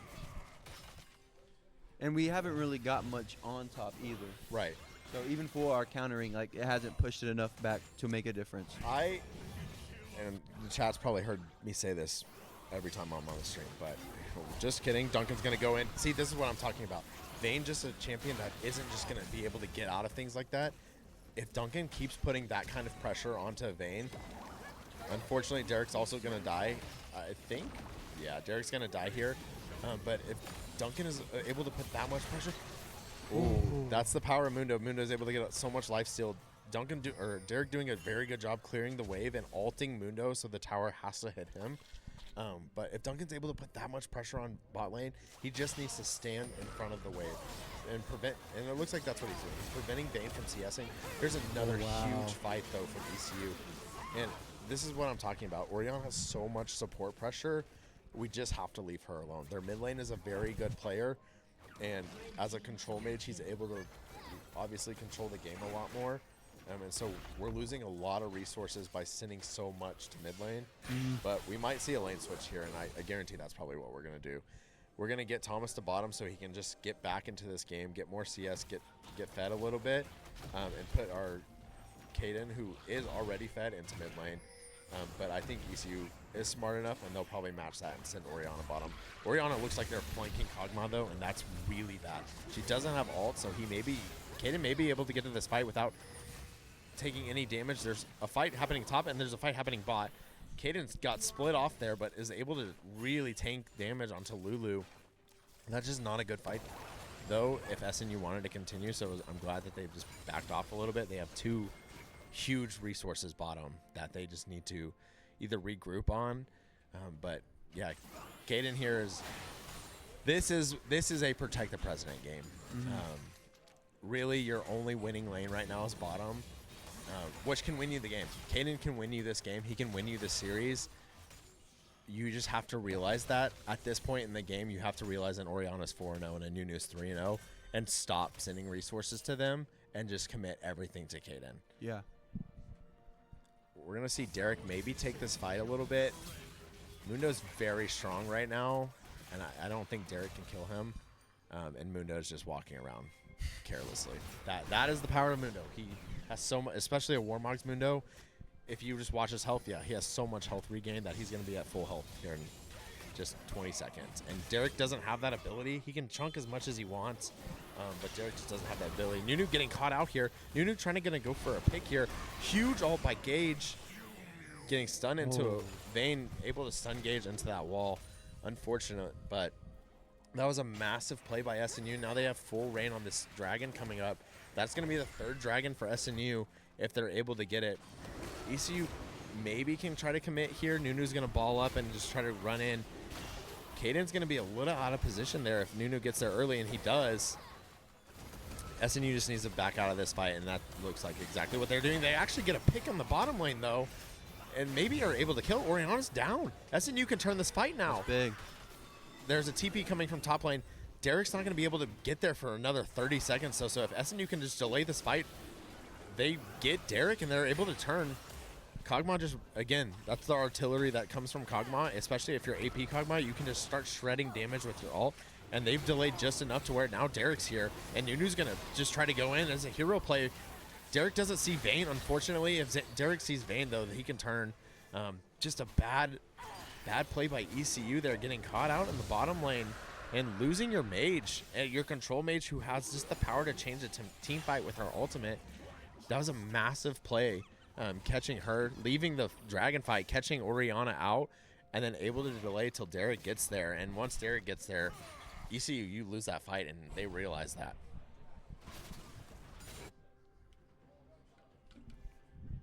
One of our weaknesses I see sometimes is that we often will overchow. Yeah. We'll go a little bit too far, try to take a little bit too much. Huge play by Derek, top lane. Derek just realizing Nunu got a little bit more greedy, and like we were just talking about, over-challenging. ECU also has that problem, and it's been punishing for them this entire series. Derek realizing Mundo just trying to get the turret and sacrificing a little bit more than he should have to get the turret, and Derek able to capitalize on that. Orianna, though, very strong. Oh my goodness, that's very insane. strong. And Orianna missed her ult. If she hits that ult there, Thomas dies, but that is a massive, massive thing if Thomas communicates that to his team that SNU can capitalize on. Orianna not having an ult changes the team fight for SNU completely. To explain, Orianna's ult, her whole thing is she has this ball. And she throws the ball around, and all of her moves, her abilities, come from Ricochet? the ball. Oh, okay. So she doesn't do anything. So she throws it out, and it can send spikes out and slow you. But her ult, she throws it out and pulls everyone in a circle into Okay. it. So it pulls all your whole team into it. And so without that, she can't control a team fight. So SNU, this looks like a great fight for SNU. Wow, Duncan just stepping up and just chowing the Vayne. There and we go. Yes, good for them. Able to just get everything. Lissandra all coming out, taking out the Lulu. They should be able to get this mid tower too and just keep putting pressure. Honestly, I would just rather see Derek help the team just push mid, because I think they can get in hip tower here. There's no pressure that ECU is able to give. ECU has Mundo top lane with no TP. Orianna going bottom lane here. This is huge. Oh my gosh. Yes. Orianna just TP'd in Derek's face, and Derek just silenced her out of it. And I don't know what she was doing, what she was thinking. I don't know if she didn't realize Garen has a silence or what. Even if Garen doesn't get that kill, Orianna has now no TP in this fight. And so SNU can take this and keep the pressure on mid lane right now. They have no reason to just step away from this. They will, though. And Kaden does have 1,600 gold. That's a very good reason. Duncan stepping up and eating that is massive. That's kind of what we want for Duncan to do on Maokai right now. Yeah. Nobody else can eat a Nunu ball, because if they do, they're dead. Duncan, however, can. We're going to see Mundo maybe getting caught out here. He was able to get out. But that's a huge play. SNU getting a tower, putting a lot of damage on a tier 2 tower, and Orianna, no TP.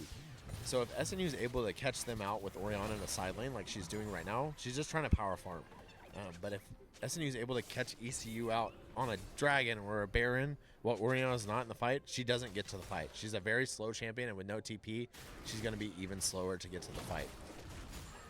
This is a huge win just across the book. Huge macro plays all across the board, top, mid, and jungle, and bottom from SNU, and that's exactly what you want to see. ECU is going to clear out all the wards at dragon because they have to fight here. They don't really have an option. This next dragon has to go to them, because if SNU gets it, especially with a Kog'Maw who's this far ahead now, he's almost 4,000 gold ahead of their ADC. That's unreal. That's really, really good moves and really good macro play by Kaden. He's double the CS. He's almost at 200 CS. Their Vayne's at 88. Their Vayne not coming online for probably the next 20 minutes at this point, which is great. That's exactly what you want to see if you're SNU, especially when that's your best lane. Unfortunate flash from Duncan. He wasn't able to flash stun. And honestly, I don't think you really want to kill the Mundo there. Mundo was able to use Ghost and get out. I think you want to save that flash for later on in a team fight, and you flash stun Orianna, who at this point is their only scare. Yeah. She's their only damage. She's their only control in this whole game. And so that's Duncan's goal. If Duncan does anything in a team fight, he's running just straight at Orianna, ignoring everything else. But, I mean, look at Kaden. If we press tab, I think I want to see Kaden's build here. Yeah. So, Kaden's got a full Seraphs, almost fully completed Seraphs, so he's going to get a massive shield once he completes that item. He's almost a whole 2 items ahead of their ADC. And so these fights are going to be massive. Honestly, if you're ECU, you really can't take this fight unless you somehow get to Kaden, and Kaden's about to shred this dragon. All right, we're going to see ECU. Watch Orianna's ball. She has it on her right now. If Orianna's able to get a 4-man ulti, that's really scary for SNU. She gets a 2-man ulti. I think ECU's going to just try. Yeah, ECU went in, stole the dragon. That was their whole goal this fight. Kaden's just alive, shredding the backline, but unfortunately for SNU, they were not able to get the pick early, and Kaden's going to try to get out of this fight with his life, but you cannot outrun a Nunu. Wow. Really unfortunate that ECU walked in and stole the dragon, and that, again, that's the power of Orianna. Orianna is able to throw her ball, and there's so much pressure around where her ball is that you just can't get hurt by it. You can't get pulled in by her ultimate, and that's why I was kind of hoping that Duncan may have saved his flash so he can flash stun Orianna. ECU's looking for a Baron here. Honestly, they have a really slow Baron, and I don't know if they kill it. I think, wow, this is kind of a shocking play by me. Yeah, they have to pull off. They have no damage for that Baron, and now you have Duncan and Thomas kind of in a good position here. If Duncan and Thomas see that ECU's backing off here, I would have loved to see SNU running up and taking that Baron. But they're just going to play it slow, and that's okay. You have the ability to play a slow game, especially when your hyper late game carry is quadruply fed than theirs. Yeah.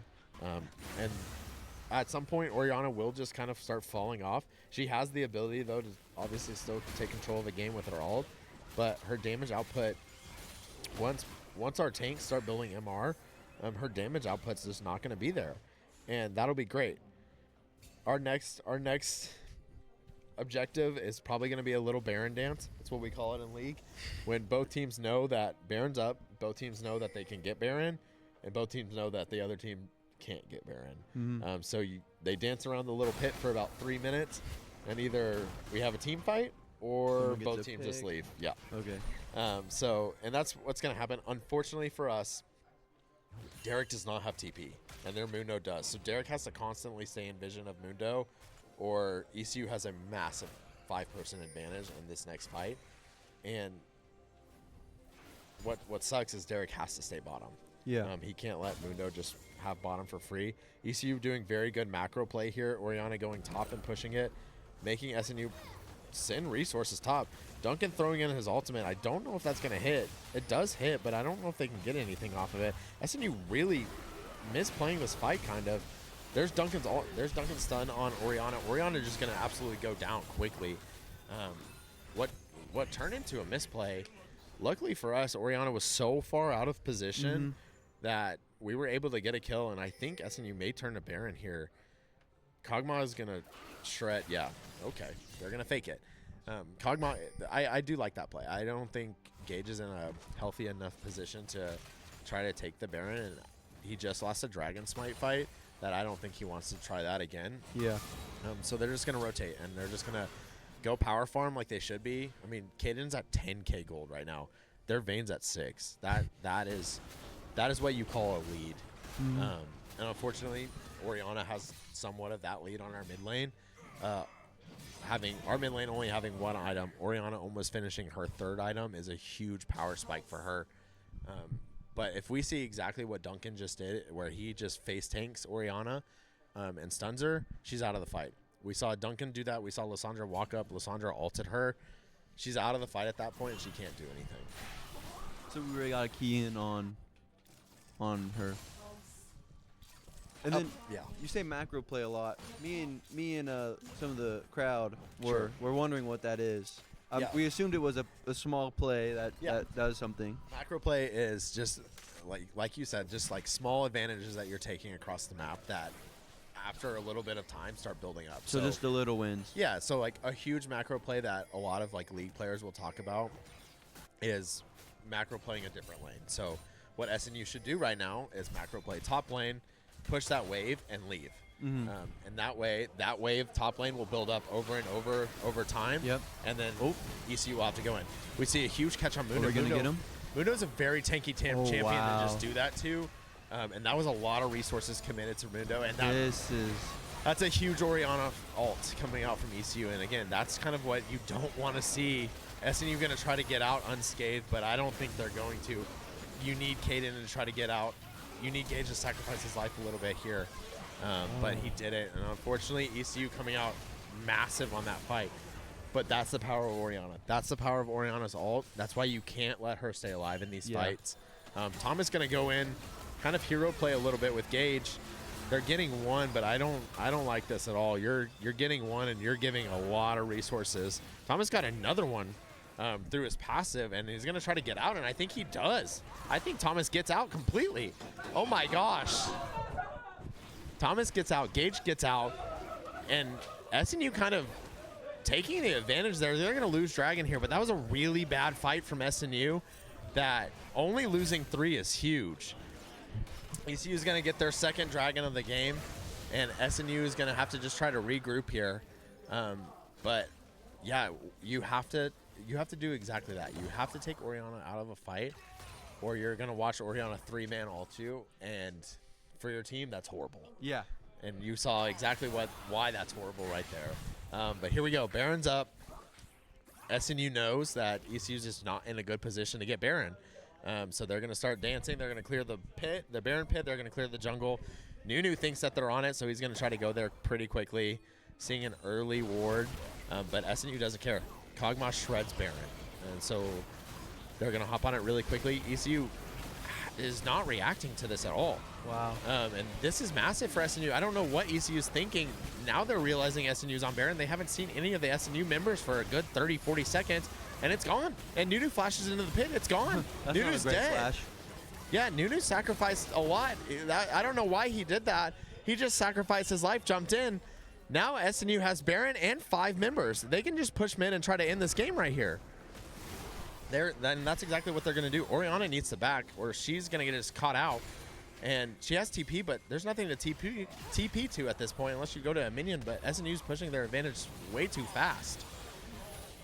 There it is. There's the TP from Orianna. She didn't really do anything besides get like 30 CS, but SNU's already on it. SNU's already on the tower. They've already got a kill. She immediately dies as she TPs. Gage in the back line. Gage is killing Vayne, who's done nothing this game. And Gage is just pushing his advantage. They need to get this tower to make sure the tower stops taking shots. And I think they did, and they're killing Mundo.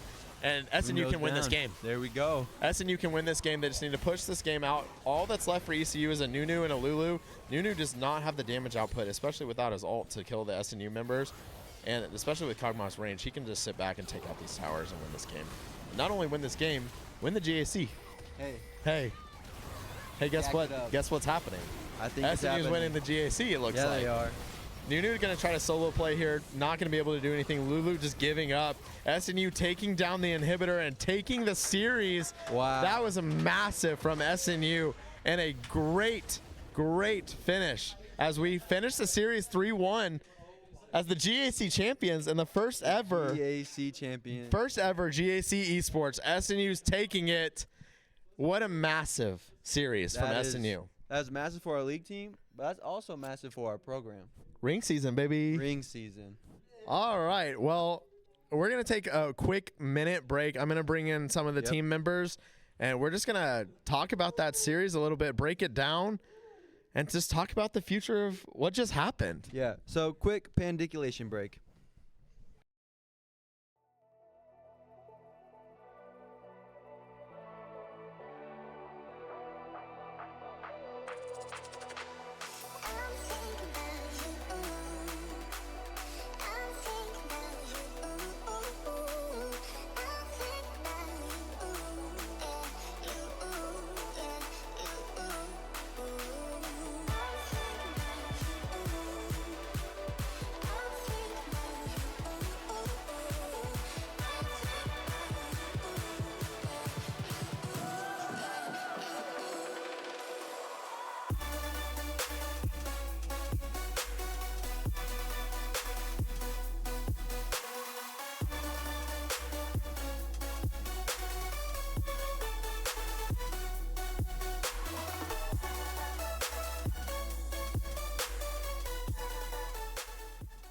Guys, first off, congratulations, GAC champions. That was awesome. I want my ring. Yeah, your ring is coming. Thomas, let's start with you. Coming into this game, you know you're going to have a harder matchup than probably normal, and you crushed. You absolutely took advantage, especially on the Galio. They had to start perma-banning it after that third game. You just really represented mid lane well and stepped up to the plate. So how do you feel that the series went? I feel like I played pretty good. I feel like the first half of our season, I kind of didn't do too much, so I was kind of slacking there. So I felt the pressure. I felt like I had to step up and make my mark somewhere, and I picked up Lysandra 2 days ago. Wow. So, wow. I put a couple games in. I put a couple games in Yeah. over the past couple days. No, you absolutely played out of your mind. We were talking before that last game about some of your plays, just being able to get into the back line and just punishing their ADC and not letting their ADC do anything. The last game was hard. That Orianna was playing really well. Even when they were playing Swain was playing really well. What do you think that you had to change coming into those last couple games? I think Orianna has always been a hard matchup for me, and just I've not played Lysandra into Orianna, and I had several games of Swain to build up to, so it was easy for me to map how he'll play the Swain. The Ori it threw me off so hard. No, absolutely, and it's a really hard matchup just in general, especially when Orianna is just able to carry a team like that, and that's kind of what we were seeing in that last game. But Gage, let's move to you. You took a lot of control in the jungle, and we had Chase asking me, what does Gage do, especially in the last game, knowing Nunu's ganking a lot. And I said exactly what he's doing. He's counter ganking in a very different lane. How did you feel like that last game went? Yeah, I felt like it went really good. I mean, they had their strengths. They did some things good. They were battling, just keeping the game close. But I mean, ultimately, we knew we had faith in each other. We had faith in our picks, and we knew that, like, we can play together really well. We have the picks we want. They gave it to us again, which is pretty crazy after we stomped them in the previous game. And so we knew we just kept chugging along. It would come, and the break came, and we capitalized, and we just won the game. We finished it. We didn't let it go late. Yeah, no, I think that was an incredible play and just an incredible teamwork. And that's kind of what I want to talk about. We noticed a lot of ECU just kind of doing hero plays a little bit, and even getting ahead when ECU was ahead. You guys didn't change from the way you guys played, and you played as a 5-man team. So talk to us a little about, like, what do the comms sound like? How did you guys stay committed to that plan? Yeah, really proud of this guy. All the guys, just like, if you don't know, like, we started out the season 0-2. So we lose our first 2 games. The team that we just beat, they beat us pretty good. And so, like, we were in the dumps. And so what do? We stuck together. We toughed it out. We talked about it. We just kept working. And slowly we started to, like, form this chemistry with the team. We started to know what we want to do. And we just come together, and we know what we want to do. Caden's usually kind of the main shot caller in the middle of the game, towards the end of the game.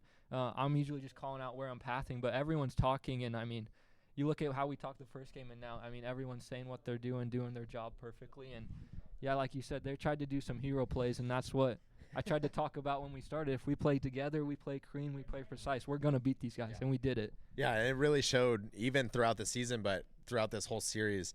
I think the confidence from all 5 members just individually growing throughout that whole series, and the confidence in your picks, the confidence in your team comp. We were talking in between the first 2 games, like, me and Zane were sitting here questioning what was about to happen. It was an interesting team comp, but you guys played it to perfection, and I think that speaks volumes to not only you as the captain, but as the whole team stepping up for this whole season. But just want to ask, what does it feel like to be a GAC champion? Oh, it's the greatest feeling in the world. It's so good. It feels good. It's like living a dream, getting to play esports. That was awesome. So we appreciate you guys and all the hard work that you guys have put in. You guys over here too, great job. That was a phenomenal. I could interview each one of you guys and pick out highlights that all of y'all have done. But man, what a great cap to the season. I'm really excited for what next semester looks like for you guys, and just taking this and a team that's in multiple leagues. You just took them. They've never lost a game. Never lost a game, and you just beat them 3 times. We're about 13-14-0. Wow. Well, you did an incredible job as a team, just sticking to the game plan. So we love what just happened. We're excited for the future of SNU esports, but congratulations, guys, on the GAC Championship. You guys should get in here. Get in here. At least wave at the camera and stuff. Come on. Let's Here's go. all the guys. Here's the team. Get in. It's ring season, boys. Thank you guys for you missed the camera. Thank you guys for such an incredible season. Thank you guys for all that watched and supported us throughout the rest of this year. We will be back next semester with a bunch of different games. I think we're going to be streaming during Thanksgiving break a little just kind of fun stream just to have together, and just like a rank race for Call of Duty. But man, these guys did it. They pulled it out. They're GAC champions. Thanks, guys.